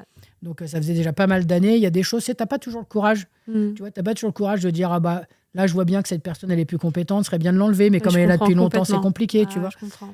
Te dire, là, les outils sont pas performants, mais les gars, ils s'en servent encore, donc il n'y a pas de raison. Enfin, il y a plein de choses comme ça. Puis comme tu n'as pas de sous, tu finis par prendre des décisions qui font parce que tu n'as pas de trésorerie, mais pas parce que c'est bien. Oui, c'est ça. Donc voilà. Et tout ça, je me suis dit, OK, stop, on arrête tout, et je refais ma boîte comme je veux qu'elle soit. Et du coup, ça a fait une révolution.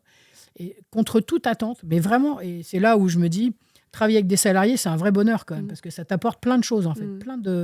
Ça t'apporte plein de remises en question de la façon dont tu fonctionnes. Et quand tu dis que quand tu es chef d'entreprise, ton développement personnel, il est autrement plus puissant, je suis assez d'accord avec toi. Je découvre qu'en étant moins gentille, moins à l'écoute des gens, mais en disant, voilà, c'est comme ça que ça va se passer, ma vision, c'est ça, et c'est vers là que je vais aller, et c'est pas discutable, et c'est pas négociable. Je garde des gens avec moi qui devaient partir, des gens qui ont des grandes compétences et qui, du coup, m'accompagnent encore aujourd'hui. Et à l'époque, quand ces gens-là changent d'avis, je me dis, j'étais sûr qu'ils allaient partir, en fait. J'étais pas sympa avec eux, j'étais pas patiente avec les gens, j'étais pas du tout comme j'étais d'habitude. Et je me dis, ces gens-là viennent me voir et me disent, ton projet nous intéresse, on va rester avec toi. Alors que c'est des gens qui devaient partir. Et là, tu te dis, en termes de développement personnel, tu te dis, je continue de gueuler après tout le monde ou je m'arrête. Bon, je me suis arrêtée. Tu peux pas gueuler après tout le monde tout le temps. Non, mais je pense que c'était comment dire, c'est un peu, si tu veux, je pense qu'il y a des périodes, il y a des phases comme ça, un peu caractéristiques. Et je pense que c'est nécessaire, parce qu'en fait, ce que tu contiens, mais en fait, qui n'est pas vraiment toi, c'est juste une forme d'expression. Les gens, ils doivent l'apprendre ou s'ils ont un problème, entre guillemets, c'est qu'ils n'ont pas compris, en fait. Tu vois ce que je veux dire ? Parce que ça ne change pas fondamentalement ton socle en termes de valeur ou qui tu es profondément. C'est simplement que là, voilà, c'est un peu comme si tu avais pris un mégaphone et puis voilà, ça doit sortir. Point. C'est ça, c'est un peu ça. Donc voilà, donc du coup, on est sorti du plan de redressement. Donc pour l'info, je te disais tout à l'heure, donc dans l'ensemble des entreprises qui vont au tribunal de commerce parce que ça ne va pas, 75% repartent en liquidation directe, puisqu'il n'y a pas d'espoir que ça aille mieux. Enfin, en tout cas, il n'y a pas d'espoir de payer les dettes. C'est ça surtout la question, c'est payer les dettes. Et puis 25% rentrent en redressement. Donc on a la chance de faire partie des 25% qui rentrent en redressement. Donc il y a eu des négociations, des discussions, etc. Enfin voilà, j'ai des choses vraiment complexes. Et à la fin, on sort du plan de redressement, du redressement, avec un plan de continuation sur 10 ans. Donc seuls 5% des entreprises, donc sur les 25% de celles qui sont en redressement, seuls 5% ressortent avec un plan de continuation. Donc, et maintenant, ça c'était en septembre 2023, donc il y a un an. Maintenant, je regarde en arrière, je me dis, au final, on a fait partie des 5%, des 25%. Quand je discute avec mes salariés, je me dis, quand même, on n'est peut-être pas si mauvais qu'on en a l'air, en fait. Donc, par contre, je reste vigilante. C'est-à-dire que là, on a perdu de la rentabilité sur 2024. Donc là, le ton est monté rapidement. J'attends pas, en fait, que ça parte en vrille. C'est-à-dire que là, j'ai remis la pression à tout le monde. Ouais. La rentabilité, c'est maintenant, c'est tout de suite. Et là, j'ai vraiment remis... Là, je vois bien, là, depuis quelques semaines, où je redeviens très dur sur ces sujets-là. Mais tu as raison, parce qu'en vérité, oui, je me dis que j'ai raison, on doit être le garde-fou. C'est ça. On doit être le garde-fou finalement de ce qui va te permettre d'oxygéner finalement l'intérêt de tous. On est dans un collectif, tu es le capitaine à bord. Donc à un moment donné, la responsabilité, elle nous incombe, tu vois, de prendre des décisions difficiles. C'est ça. C'est la réalité. Et je pense que lorsqu'on entreprend au début, quand on est... moi, je sais que pendant très longtemps, et je le suis toujours encore, je pense, beaucoup dans l'affect. Et cet affect, en fait, c'est là qu'il faut arriver à écouter finalement autre chose que l'affect, c'est-à-dire non, l'affect est bien là, j'apprécie ces personnes-là, mais ça ne doit pas enlever finalement ce qui est nécessaire. Ça, c'est un vrai sujet parce que moi, je vois... Alors, tu disais tout à l'heure que j'étais très investie dans l'entrepreneuriat au féminin. C'est vrai parce que j'ai été présidente des femmes chefs d'entreprise de France pendant presque 2 ans. Et j'ai vu énormément de femmes, alors des femmes incroyables qui ont du talent, etc. Vraiment, j'ai fait un tour de France, en fait, des délégations à l'époque. Et effectivement, c'est un vrai sujet, c'est l'affect qu'on met dans nos entreprises. Il y a 2 sujets. Il y a les valeurs qu'on a envie de mettre dans l'entreprise, et ça, pour moi, c'est important. Et les femmes portent ça bien plus que les hommes. C'est-à-dire que j'ai essayé d'expliquer aux femmes, toutes les femmes que j'ai essayé de voir, et c'est le message que je continue d'envoyer, c'est aujourd'hui, on essaye de valoriser nos entreprises à travers des prismes masculins, c'est-à-dire le chiffre d'affaires, la rentabilité, le nombre de salariés. Donc ça, c'est des chiffres qu'on nous a mis dans la tête et on te dit, tant que tu n'as pas atteint ces 3 objectifs-là, alors ou tu es pas grand-chose, ou tu es une petite entreprise. Et j'entends ça partout, la petite entreprise. Alors que, en fait, les femmes ont souvent des belles entreprises. Une belle entreprise, c'est pas celle qui fait du chiffre d'affaires. Elle fait de la rentabilité, sinon c'est une association, pas une entreprise. C'est ça. Donc, mais elle n'est pas obligée d'avoir des salariés. Tout ça, c'est pas obligatoire. Exactement. La belle entreprise, c'est celle qui correspond à tes valeurs. C'est celle qui fait que le matin, tu te lèves et tu es fier de porter ces valeurs-là et de les partager aux gens. Exactement. Et ça, c'est très difficile pour les femmes de comprendre que leur belle entreprise, il ne faut pas dire c'est une petite entreprise. Très, très, très souvent, dans 90% des cas, j'entends des femmes qui s'excusent d'avoir des petites entreprises. Vous excusez pas, en fait. Oui. C'est bien d'avoir des belles entreprises. Et l'addition de toutes ces belles entreprises, qu'elles soient petites ou grosses, font des entreprises qui ont des valeurs. Alors que chez les hommes, la fameuse valeur... Alors, je ne veux pas faire du contre-homme, contre-femme, c'est pas mon genre, vraiment pas du tout. J'aime bien les hommes. J'aime bien les femmes aussi, d'ailleurs. Je m'en fous, j'aime bien tout le monde, en fait. Mais en fait, on nous a imposé un prisme économique masculin qui dit chiffre d'affaires, bénéfice, salarié. Moi, je dis seul le bénéfice compte, puisque en fait, tu es une entreprise. Ça, c'est la différence entre entreprise et assoce. Le bénéfice compte, c'est tout ce qui compte. Si à la fin du mois, tu as de quoi payer ton loyer, ta bouffe et tout, tu as fait du bénéfice pour payer ça, en fait, tu as une belle entreprise. Parfaitement. Ça suffit. Parfaitement. Donc, et en fait, ça, c'est un vrai sujet. Donc, pour moi, l'affect, qui est les valeurs, ça, c'est la première chose que les femmes doivent porter. Et le deuxième, c'est l'affect dans les relations humaines dans l'entreprise. Et ça, c'est un vrai problème. Ça, c'est un vrai problème. On est d'accord. C'est un vrai problème. Bon, en fait, la première fois que j'ai licencié quelqu'un, donc c'était quand j'ai repris la fameuse boîte de rénovation, la première fois que j'ai licencié quelqu'un, j'ai eu ce problème d'affect. Je me suis dit, le mec, je le mets dans l'embarras, il va plus avoir de boulot, etc., etc. Et en même temps, à côté, moi, ce qui m'a sauvé, c'est qu'à côté, j'avais 3 autres gars. Un des gars qui était vraiment très, très bien, qui est encore avec moi d'ailleurs. Il ne sait pas que c'est lui qui m'a donné une leçon d'entrepreneuriat, mais bon, je lui dirai un jour peut-être. Et en fait, il m'a dit, Karine, c'est plus possible de travailler avec ces gens-là, parce que moi, je fais mon boulot et eux ne le font pas. C'est vrai. Moi, je gagne ma paye, ils gagnent la même paye que moi, je ne suis pas d'accord. Tu me dois de me protéger de ces gens-là. Et je me suis dit, le mec, il a raison, en fait. Parce que lui, en fait, c'est le noyau qui bosse. Il a compris comment bosse la boîte. Il sait que je suis le gardien de ça. Et depuis ce jour-là, j'ai 0 problème pour expliquer aux gens, avec respect, bien sûr, que leur place n'est plus avec nous. Donc, quand je fais des entretiens, que ce soit des entretiens d'avertissement, de licenciement, de tout ce qu'on veut, la première chose, c'est que je dis aux gens, quel que soit ton problème que tu as, dans l'entreprise personnelle, ce que tu veux. Moi, j'ai reçu des gens qui étaient en pleurs. Ma femme divorce, mon machin. Je dis, OK, j'écoute, j'entends ce que tu dis. Ça n'est pas, moi, je peux rien faire pour ta vie privée. Par contre, moi, je suis ton employeur. Est-ce que perdre ton emploi va arranger tes problèmes Et si la réponse est non, en fait, je suis ton employeur. Donc, on va rester dans cette bulle employeur et tu vas rester correct dans ta bulle employeur. Que ta vie parte en couille, c'est ton problème, en fait. C'est pas le mien. Je suis désolé, mais moi, dans la vie des salariés, je suis leur employeur. Dans notre vie, on a des rôles comme ça autour de nous. Tu as tes parents, tu as tes enfants, ton mari et tu as ton employeur. Ton employeur, il a un rôle. Eh ben, les femmes chefs d'entreprise, on est employeur. On n'est pas la copine, on n'est pas la... Alors, sauf quand on est la belle-sœur, le machin et tout. Moi, c'est pour ça que je dis qu'il ne faut pas travailler avec sa famille. Tu travailles avec ta famille, t'es mort, en fait. C'est tu clair. t'en sors plus, là. Non, Vraiment, mais tu t'en sors plus. Et pour moi, vraiment, il faut avoir ce truc. Et en fait, à chaque fois que je vais pour licencier quelqu'un, je ne pense pas à la personne que je licencie, je pense à la personne que je sauvegarde dans l'entreprise à qui je permets de travailler dans de bonnes conditions. C'est très ça, drôle. en fait, qu'il faut faire Et gaffe, je suis en fait. tout à fait d'accord avec ce que tu me dis là, parce que moi, à un moment donné, c'était exactement les mêmes problématiques auxquelles je me posais. C'est-à-dire que tu as des personnes qui sont à l'intérieur de la structure, mais qui mettent en péril finalement ceux qui sont vraiment moteurs et qui t'apportent de l'oxygène. Et c'est là où il faut avoir assez de recul et de se dire, mais là, je fais quoi ? Je laisse la personne en fait prendre ce pouvoir, ou bien c'est moi qui décide d'y mettre simplement des limites. Et je pense que cette difficulté-là, comme tu dis, très souvent, trop souvent, les femmes ont tendance à se laisser justement dériver ou ne pas assumer ou faire l'autruche, tout simplement. ça. Et je pense Exactement. que c'est le gros piège. Et ça, c'est un piège qui est terrible, terrible. Et moi, très souvent, dans ma carrière, j'ai fait 9 ans au prud'homme aussi, j'étais juge au prud'homme de Bobigny, et j'ai vu des choses vraiment vraiment exagérées, des patrons qui étaient vraiment terribles, mais aussi des salariés voyous, il y a les deux. Ah bah bien sûr. Et vraiment, ça, c'est un sujet, souvent, je discute avec des femmes chefs d'entreprise en leur disant, c'est pas ta copine, en fait. Et c'est difficile parce que, tu vois, par exemple, tu prends une coiffeuse, elle est patronne de sa petite boutique, de sa boutique, et elle a deux employés. Elle est 8 heures par jour avec eux, elle y est 300 jours par an. C'est difficile de dire, écoute, ça ne convient plus, tu dois partir. C'est très difficile.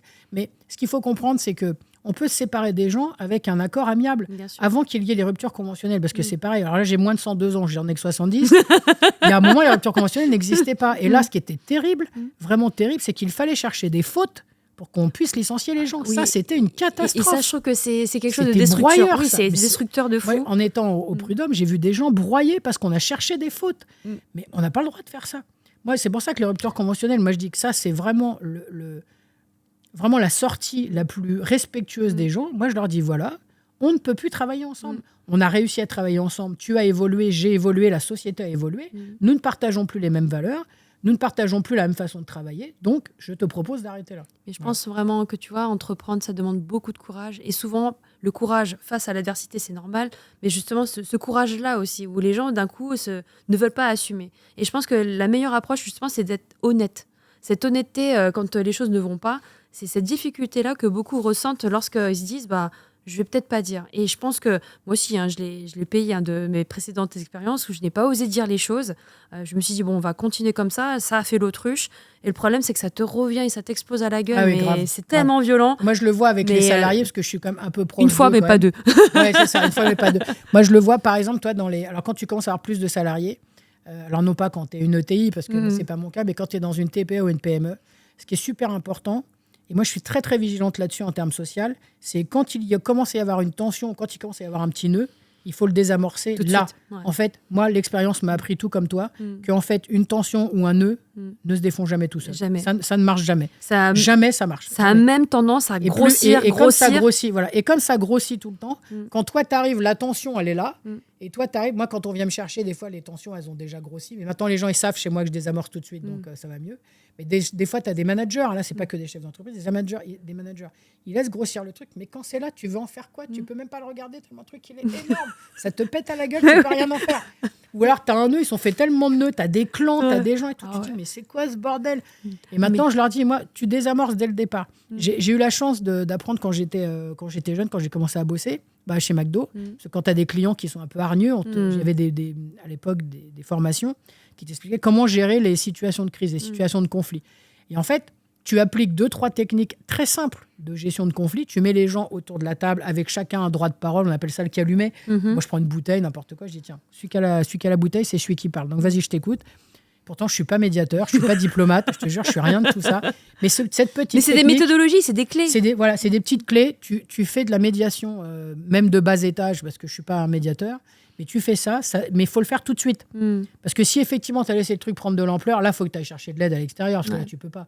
Mais quand tu désamorces des petites bricoles, tu vois, je vais te raconter une anecdote. Un truc très con. Moi, j'étais morte de rire à l'époque quand j'ai compris ça. J'ai des ouvriers, des gens que je connais depuis longtemps, qui bossent avec nous, qui sont des gens très bien. Et ils en sont arrivés à sortir. Ils en sont arrivés pas aux mains, mais presque chez moi, en fait, quand il y a une bagarre, c'est tout le monde dehors. Il n'y a pas de discussion, en fait. Dès qu'il y a des échanges de coups, des choses comme ça, c'est dehors instantanément. C'est intolérable pour toi. Moi, je suis obligée. Bien sûr. Je gère trop d'hommes sur des chantiers pour qu'ils ne comprennent pas qu'il n'y a pas d'excuse, en fait. Donc, c'est tout le monde dehors. Donc là, j'entends qu'ils en sont venus à se menacer. Vraiment, le ton est monté très fort, etc.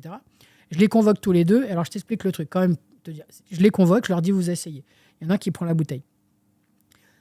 Il a dit, parce qu'il y a un monsieur noir, un monsieur blanc. C'est important de comprendre le contexte. Il voulait me vendre un jean, il a dit que c'était tombé du camion. Et l'autre, il dit non, mais c'est pas tombé du camion, ça vient du marché noir. Ah, tu vois, il me retraite de noir. Je lui dis, mais t'as pas traité de noir, il a parlé du marché noir. Oui, c'est le marché où il y a les noirs. C'est pas le marché où il y a les noirs, en fait. Il t'explique que.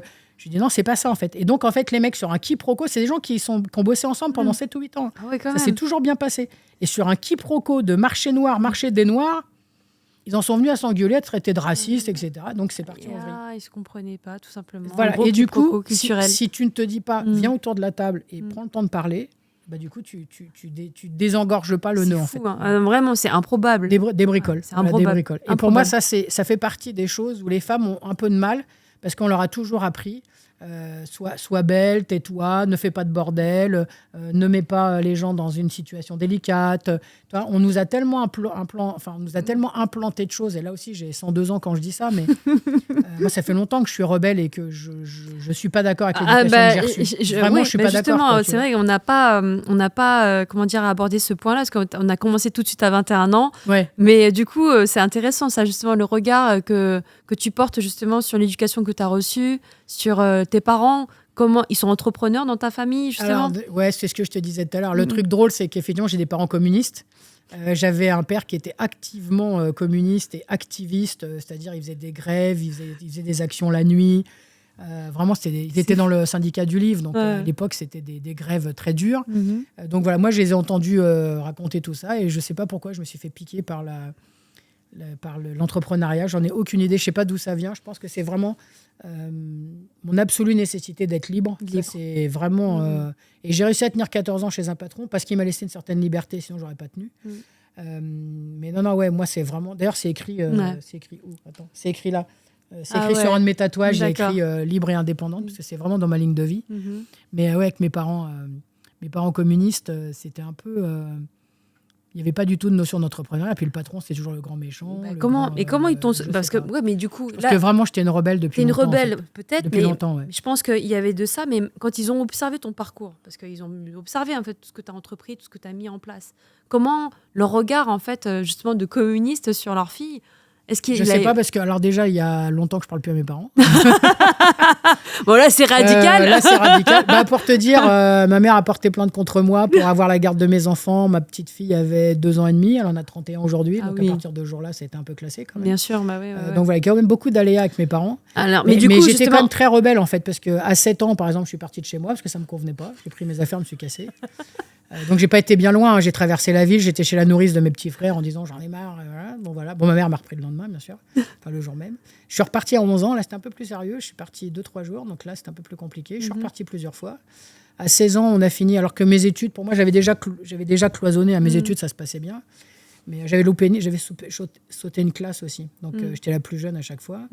À 16 ans, j'ai fini par écrire au juge en disant je vais être émancipée. Je veux plus de ces parents-là. Mettez-moi même dans un truc de dur, je m'en fous, je me fête avec eux. Donc, voilà. Donc, et comme mes parents sont tombés sur le cul quand ils ont eu ce genre de courrier, donc je ne sais pas ce qui s'est passé avec le juge, mais en tout cas, j'ai été placée avec des éducateurs. Là. D'accord. Donc, je devais y aller une fois par semaine, j'allais les voir. Et la seule chose qu'ils me répétaient, c'était tes études, comment ça se passe? Et donc, je leur disais, mais en fait, je ne vous demande pas de mes études, je vous dis de me sortir de là où je suis avec mes parents, ça me casse la tête. Donc, ce qui fait qu'à 16 ans et demi, par là, je sortais déjà avec le père de mon fils le plus grand. Et du coup, je me suis barrée. Enfin, voilà, je suis partie avec lui. Bref, voilà, j'ai été accueillie par ses parents qui étaient des gens vraiment très charmants et qui m'ont appris ce que c'était qu'une famille correcte, une famille convenable où les gens te parlent, etc. Enfin, voilà. Donc j'étais rebelle déjà dès le départ. Oui, mais c'est pas forcément rebelle. C'est qu'en fait, tu avais besoin vraiment de te retrouver finalement dans un univers de valeurs en fait, qui te parlait. Cette famille, finalement... Est-ce que ça a été à base d'inspiration pour élever aussi tes propres enfants, du coup? C'est-à-dire que tu t'es refait tes codes et... J'ai refait beaucoup de codes, j'ai revu beaucoup de choses. Dès que je suis partie, j'ai revu plein de choses que j'ai remis en question. Je crois que j'ai gardé une vraie capacité de remettre en question. Quand j'ai découvert que j'avais un plafond de verre, c'était il y a longtemps ça, j'ai un plafond de verre, je me suis dit, bon, il faut que je le fasse monter, À chaque fois que j'avance, je me dis, est-ce qu'il est monté ou pas? Ouais, il est monté. Et à un moment, tu vois, j'avais cette... et je pense que beaucoup de femmes ont cette vision où physiquement, tu es comme ça. C'est-à-dire que tu regardes en bas, parce que ton plafond de verre, il est tellement là, en fait, qu'il est tellement posé sur ta tête que tu oses même plus lever la tête. C'est-à-dire juste lever la tête, voir devant toi. Et le summum, c'est quand même lever la tête haut et regarder loin devant toi. Et quand tu arrives à lever la tête haut, et je faisais ça, par exemple, quand j'étais présidente des femmes chefs d'entreprise, quand j'étais en représentation avec tout le monde. En fait, je les faisais mettre debout et je leur disais, vous vous tenez droit, tu rentres les fesses, tu ressors les seins. Des seins à l'air, et voilà. Tu ressors fier. Tu te mets comme ça, voilà. Et maintenant, c'est toi le héros, en fait. Et c'est important de libérer cette énergie d'héroïne. Et je voyais que ça avait un vrai succès auprès des femmes, ce qui me paraissait vraiment bizarre. Parce que je me dis, t'es là, t'as de l'ambition, pourquoi t'en aurais moins que les hommes? Pourquoi t'en aurais moins que ce qu'on t'en a appris? C'est pas parce qu'on t'a imposé un carcan féminin dans ton éducation que t'es obligé de le suivre. Et j'ai bien aimé quand tu disais que dans ton éducation asiatique, il faut cocher des cases. C'est encore pire que moi, quoi. Moi, j'ai pas de case à cocher, quoi. On m'a même pas mis ça. Pas mis ça. Mais tu vois, par exemple, je découvre, j'ai plus de 40 ans, quand je découvre que le MLF a mon âge. Je me dis, mais c'est quoi ce bordel? Les filles, vous avez fait quoi? Ça n'existait pas avant.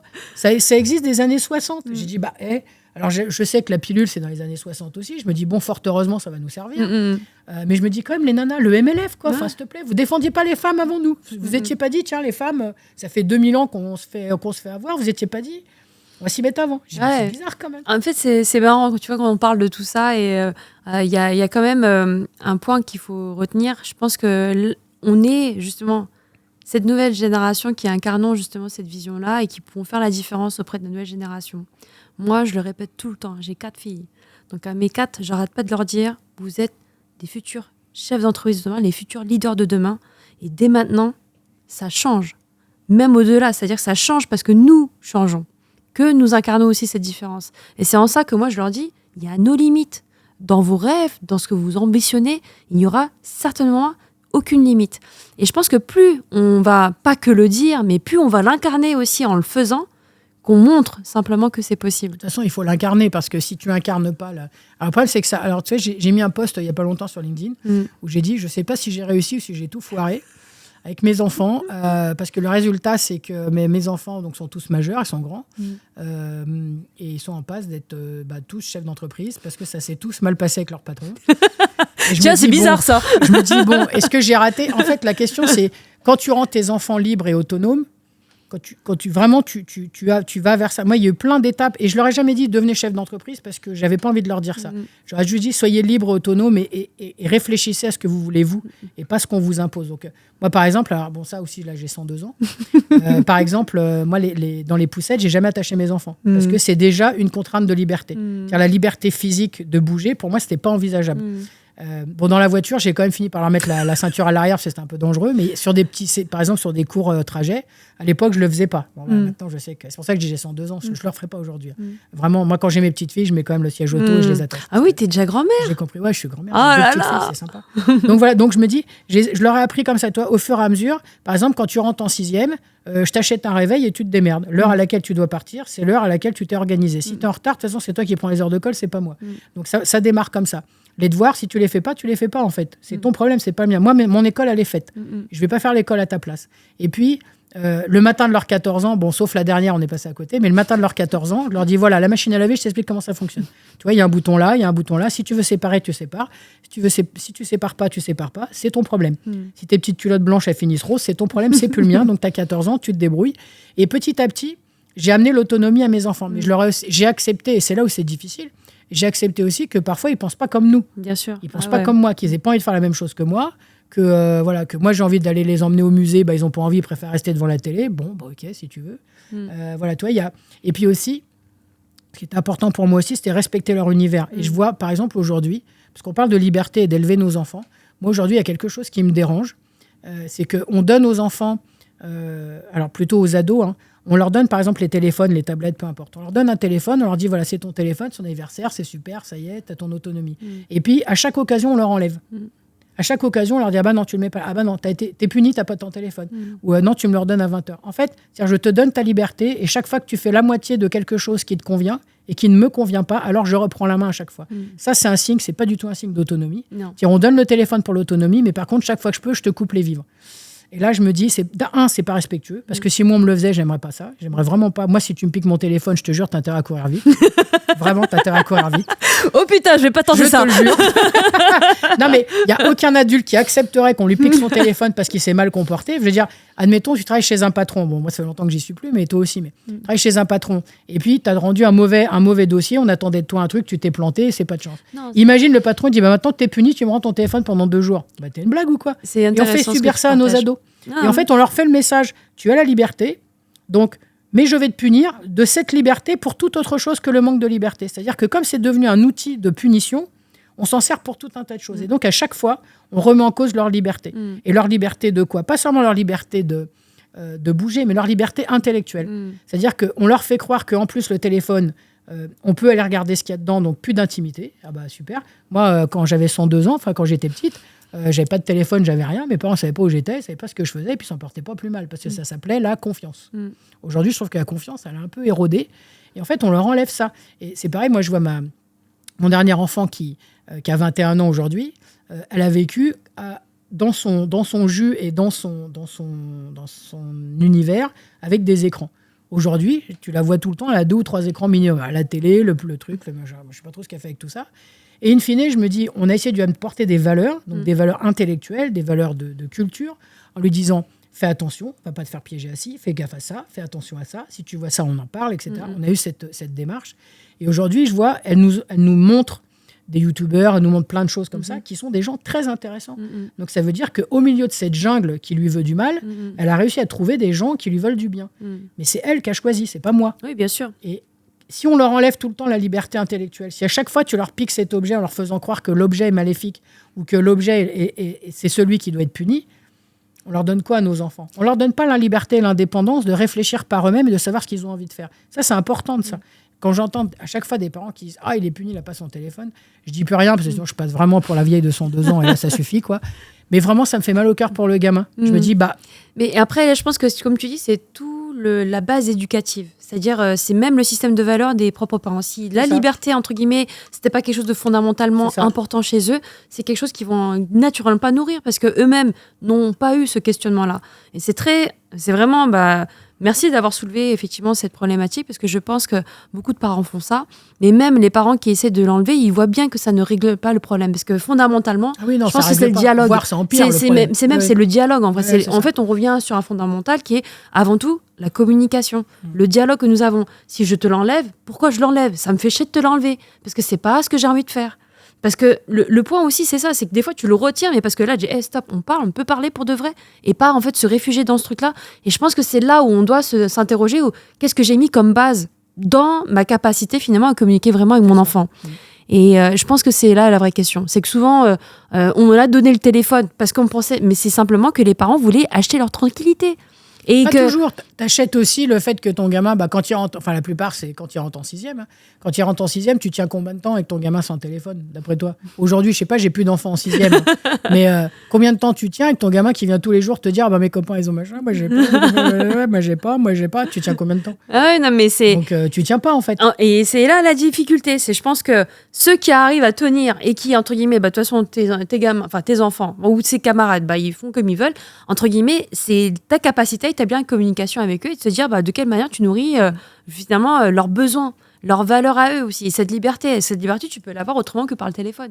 Après, c'est encore une autre problématique. C'est un autre sujet. C'est un autre sujet. Après, la capacité des enfants, quand tu leur donnes pas le téléphone, moi je vois pendant un moment, dans les sources de liberté que j'ai données à mes enfants sans forcément être là-dessus, par exemple, pendant 2 ans, j'ai plus eu de télé. Quand j'étais toute seule avec mes 3 gamins, entre deux aventures amoureuses, pendant 2 ans, j'avais pas de télé. Et moi, je me portais pas plus mal, parce que comme je bossais beaucoup, j'avais une jeune fille au père qui s'occupait du ménage, des gamins, etc. Je me disais, quand je rentre, il faut au moins que ce soit du temps de qualité. Donc, si tu mets la télé, c'est plus du temps de qualité, parce qu'en fait, c'est du temps dilué que tu offres à la télé, alors que moi, la télé, je m'en fous un peu. Et donc, il n'y avait plus de télé. Et donc, les enfants adoraient, parce qu'au final, on avait comme un truc à cassette. Oui, on pouvait regarder des dessins Ah animés. oui. Mais les dessins animés, tu sais quand ça commence, c'est toi qui décides quand ça commence et quand ça se termine. Exact. Puis il n'y a pas de pub, donc voilà. Et donc, pendant 2 ans, on a vécu comme ça. C'était plutôt sympa. Les gamins, ça leur allait, c'était pas très âgé. Jusqu'à ce que ma fille la plus grande vienne un jour en pleurant. Elle me dit, ouais, voilà, les copains, ils sont tous en train de suivre, je sais plus ce que c'était comme série. Ils suivent tous la série. Je suis exclue, ça me plaît pas. J'aimerais bien avoir un truc. Au début, je lui dis, écoute, on s'en fout, c'est que la télé, machin. Et vraiment, c'est comme l'histoire du téléphone. J'ai pas tenu longtemps, en fait. Donc, j'ai été me racheter une antenne, j'ai été remettre l'antenne, etc., sur la télé. Parce qu'en fait, elle se sentait exclue. Oui, Donc, la question, c'est est-ce que tu apprends la liberté en étant exclu Ah, bah ça, c'est pas gagné.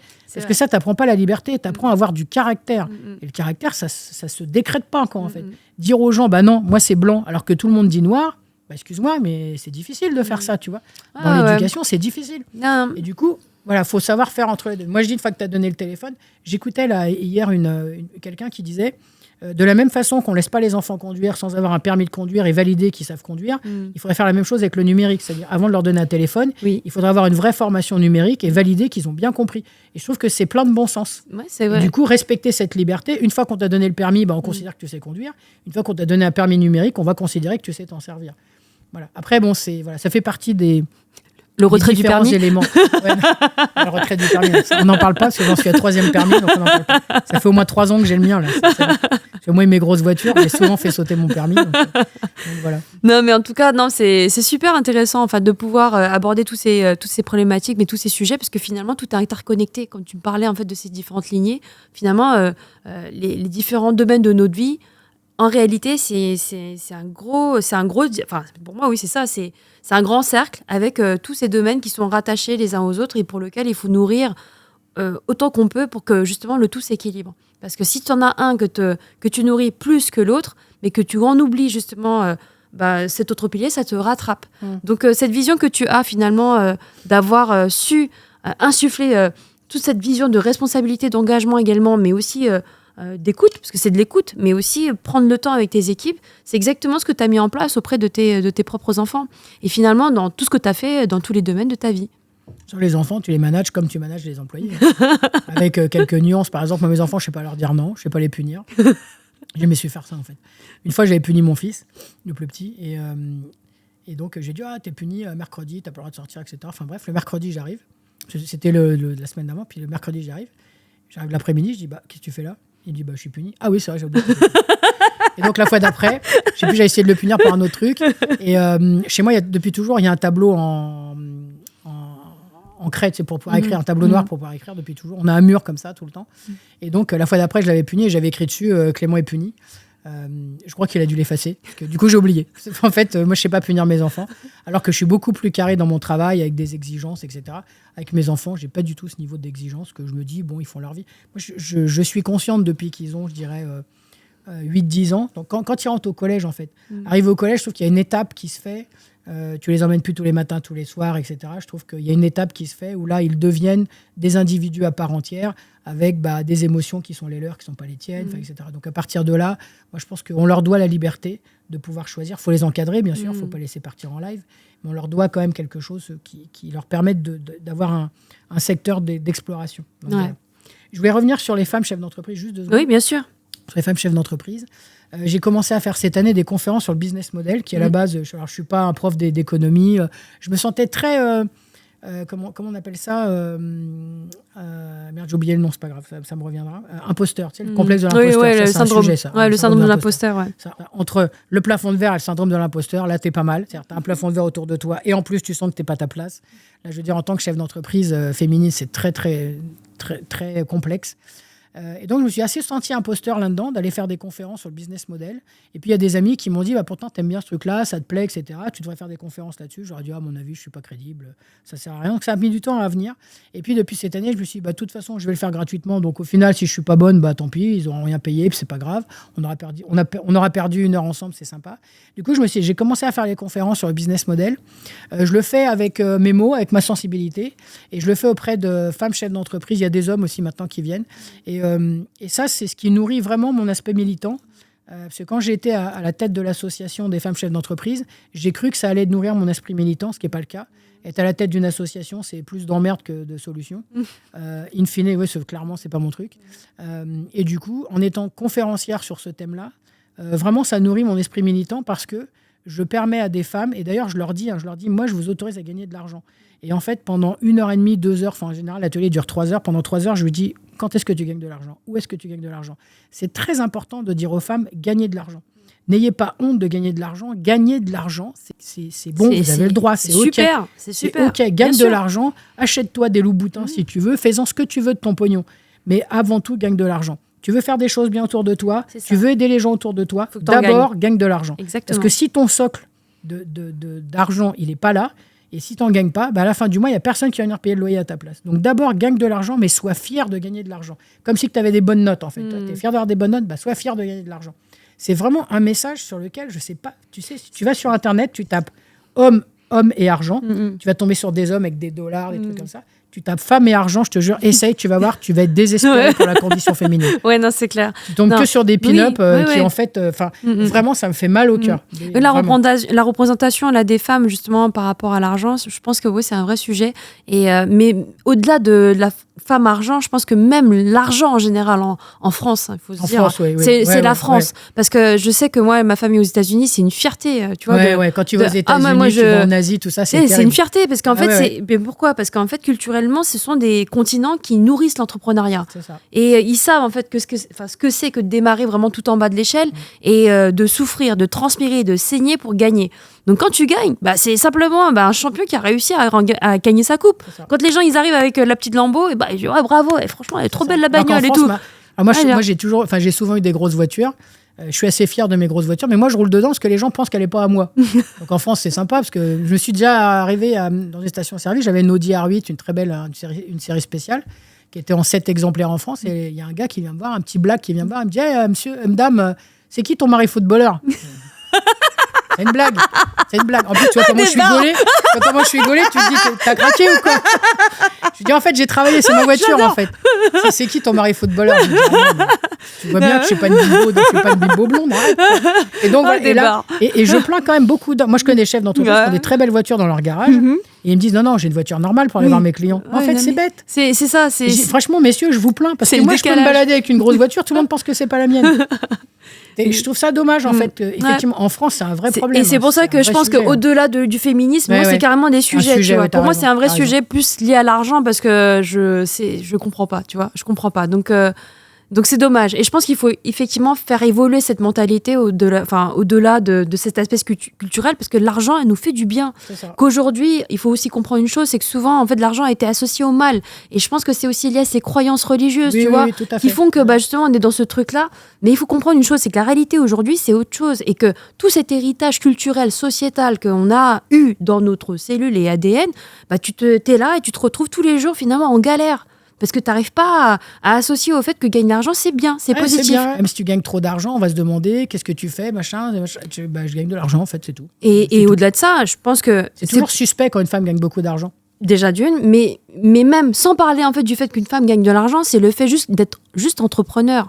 Le fait d'être entrepreneur et de gagner de l'argent, il y a aussi un point, c'est que les gens ont tendance à associer argent, entrepreneur, les gars du CAC 40, les requins qui raident le parquet. Alors déjà, juste rectifier, mais les gars du CAC 40, il n'y en a aucun qui est propriétaire de sa boîte. C'est tous des salariés, je tiens à le dire. C'est ça, en plus. Parce que non, mais regarde bien, il n'y en a aucun, il n'est pas propriétaire de sa boîte. C'est vrai. Après, il y en a qui sont propriétaires de leur boîte, comme L'Oréal, etc. Mais le CAC 40, ce sont des salariés. C'est ça. C'est pas des entrepreneurs. Ils ne prennent aucun risque. Ils prennent pas de risque. Ils ont été parachutés là. Ok, ils sont très compétents. Ils ont des connaissances. Et ils ont effectivement une belle intelligence. Oui. Ça, voilà, il y a pas de doute là-dessus. Rien à leur mérite. Juste, c'est pas leur boîte. Exactement. Mais c'est pour ça que je parle du fait de s'incarner. Et souvent, les gens ne comprennent pas qu'un entrepreneur à la base, c'était quelqu'un qui est un véritable artisan, qui a essayé justement de monter une structure qui crée de l'emploi, qui prend les risques, qui dynamise l'économie. Pour moi, les entrepreneurs, ce sont ceux qui façonnent vraiment le visage d'une société.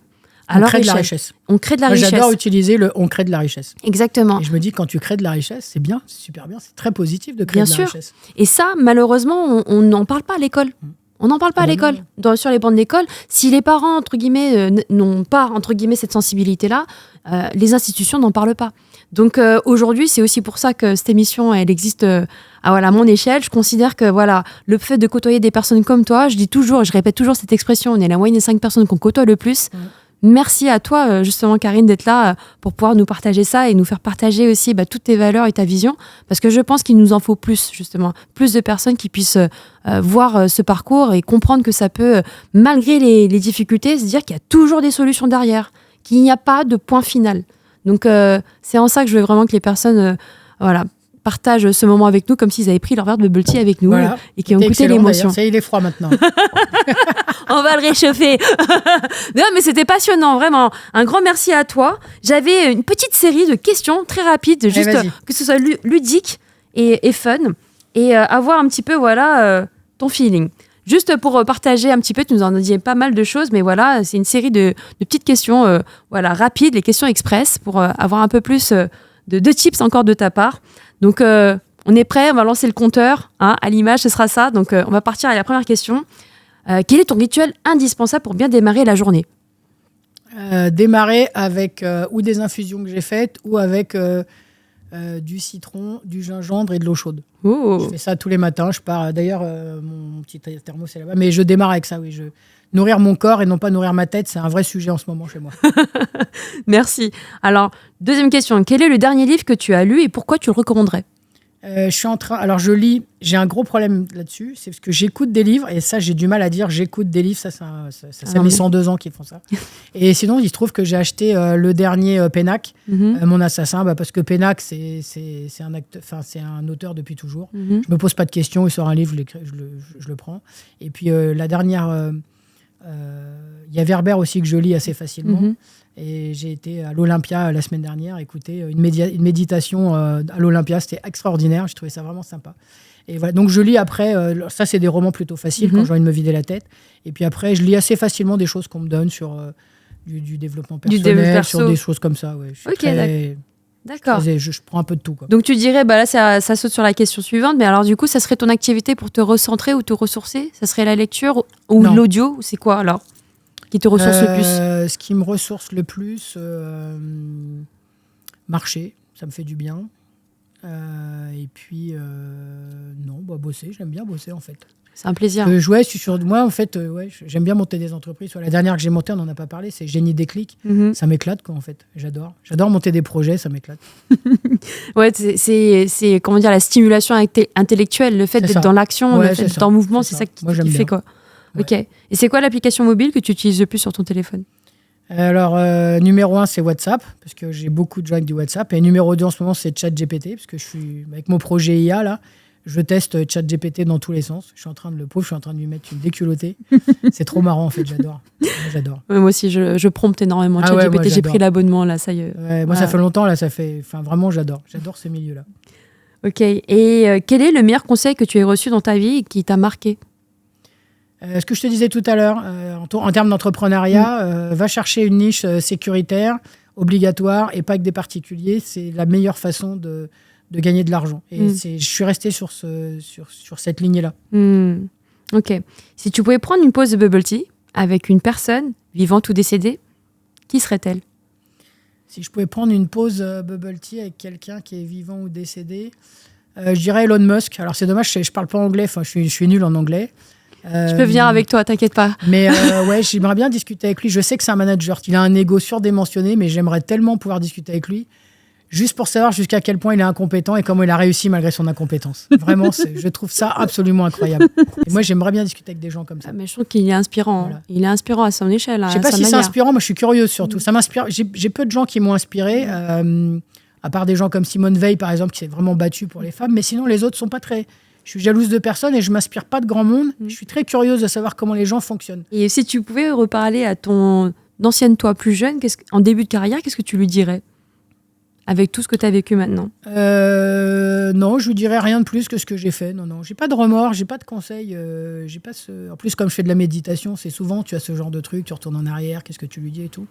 J'ai pas trop ça en fait. Non. Donc, j'ai pas trop. Sauf, en fait, le seul truc que j'aurais bien voulu avoir, c'est je suis sortie avec mon bac de compta et je me dis si j'avais fait une école de commerce à l'époque, mais bon en 85 l'école de commerce était beaucoup plus inaccessible qu'aujourd'hui, je pense que j'aurais gagné 10 ans d'entrepreneuriat. C'est-à-dire, j'aurais compris des choses beaucoup plus vite que plutôt que de te prendre des coups de pied aux fesses et des tartes, il y a des choses que j'aurais compris plus vite, j'aurais gagné 10 ans. Mais bon, aujourd'hui, j'ai 57 ans, mais dans ma tête, j'en ai 45. Donc, en fait, les 10, je m'en sors bien. En fait. Je me débrouille. Je fais tout ça, j'ai un accord avec moi-même, tout va bien. Et du coup, on en parlait, mais un mythe sur l'entrepreneuriat féminin, je pense que voilà, tu l'as dit tout à l'heure. Ouais, le mythe, c'est vraiment les petites entreprises, alors que ce sont des belles entreprises. Vraiment, il faut réussir à se recentrer sur... En fait, il faut vraiment qu'on aille changer la vision qu'on a des belles entreprises. Et ça, c'est un boulot... de grande envergure, il faut changer la vision qu'on a sur les entreprises. Voilà. Et quel endroit dans le monde as-tu le plus envie de découvrir et pourquoi ? J'ai tellement voyagé déjà. Il y en a un encore qui... Non, s'il y en a un que j'ai envie d'aller voir, non, je sais pas. J'ai envie de voyager partout, en fait. Donc, du coup, un jour, j'ai découvert l'expression les pieds poudrés. Et c'est une expression qui est utilisée, si j'ai bien compris, en Guyane, en Martinique, etc. Et donc, on appelle les pieds poudrés, c'est les gens qui sont tout le temps partis et qui ont du mal à rester à leur place. Et j'ai trouvé que cette expression était très jolie. Et donc, j'ai considéré que j'avais les pieds poudrés. C'est-à-dire qu'en fait, dès que je peux partir, je pars. C'est tout le temps, j'ai tout le temps appliqué ça, en fait. J'ai commencé à voyager, j'avais 30 ans. Et depuis que j'ai 30 ans, c'est vraiment une catastrophe. C'est une globe-trotteuse. T'es une globe-trotteuse, voilà. Tout simplement. Voilà. Donc, tous les pays m'intéressent. Surtout quand c'est avec des gens. Il y a mon chirurgien l'autre fois qui est syrien. Il me dit, si vous voulez, un jour, je vous emmène visiter la Syrie. Je dis, j'adorerais. Il me dit, vous êtes au courant que c'est un pays en guerre. Je dis, quand on sera plus en guerre, on ira ensemble. Donc, voilà. Magnifique. Et tout me va, en fait. Et quel serait le nom de ton propre bubble tea si tu devais en inventer un ? Le nom de mon propre bubble tea, j'en inventerais un sûrement avec du gingembre. Donc, je l'appellerais Dynamite. Merci pour vraiment, merci pour t'être prêté à l'exercice. En tout cas, moi, ça a été un vrai kiff pour moi de t'avoir ici pendant ce rendez-vous. Merci à toi de m'avoir invité parce que c'était d'abord c'est tôt le matin, donc c'est bien. Puis c'est un dimanche, comme j'ai plein de trucs à faire. D'habitude le dimanche, je bouge pas trop, mais là, j'étais très contente de venir participer à cette émission et découvrir tout ton univers. Donc merci beaucoup. Écoute, merci à toi. Et puis pour les gens qui veulent te suivre, où est-ce qu'on peut te retrouver, tout simplement ? Derrière mon téléphone. Non, t'es aussi sur ton LinkedIn, t'es active aussi. Oui. Je mets quelques trucs sur LinkedIn de temps en temps quand ça me prend. Je mets 1 ou 2 messages, mais c'est vrai que je suis pas super active non plus. Mais ouais, plutôt derrière mon téléphone. Ouais. Ok, donc si les gens veulent pouvoir faire appel à tes services ou en tant que conférencière ou même pour animer justement ces tables-là, parce que tu le disais que justement tu es aussi très engagée sur cette voie-là. Tu as aussi en fait ton nouveau projet. L'idée, c'est que sur LinkedIn, on peut retrouver toutes ces actualités. Donc, les personnes qui ont été sensibles à ça savent que maintenant, Karine Rouvier, sur LinkedIn ou WhatsApp. Voilà. Alors, sachant que j'ai désactivé toutes mes notifications pour vivre tranquille, donc j'y suis pas tous les jours. Je ne suis pas pendu dessus.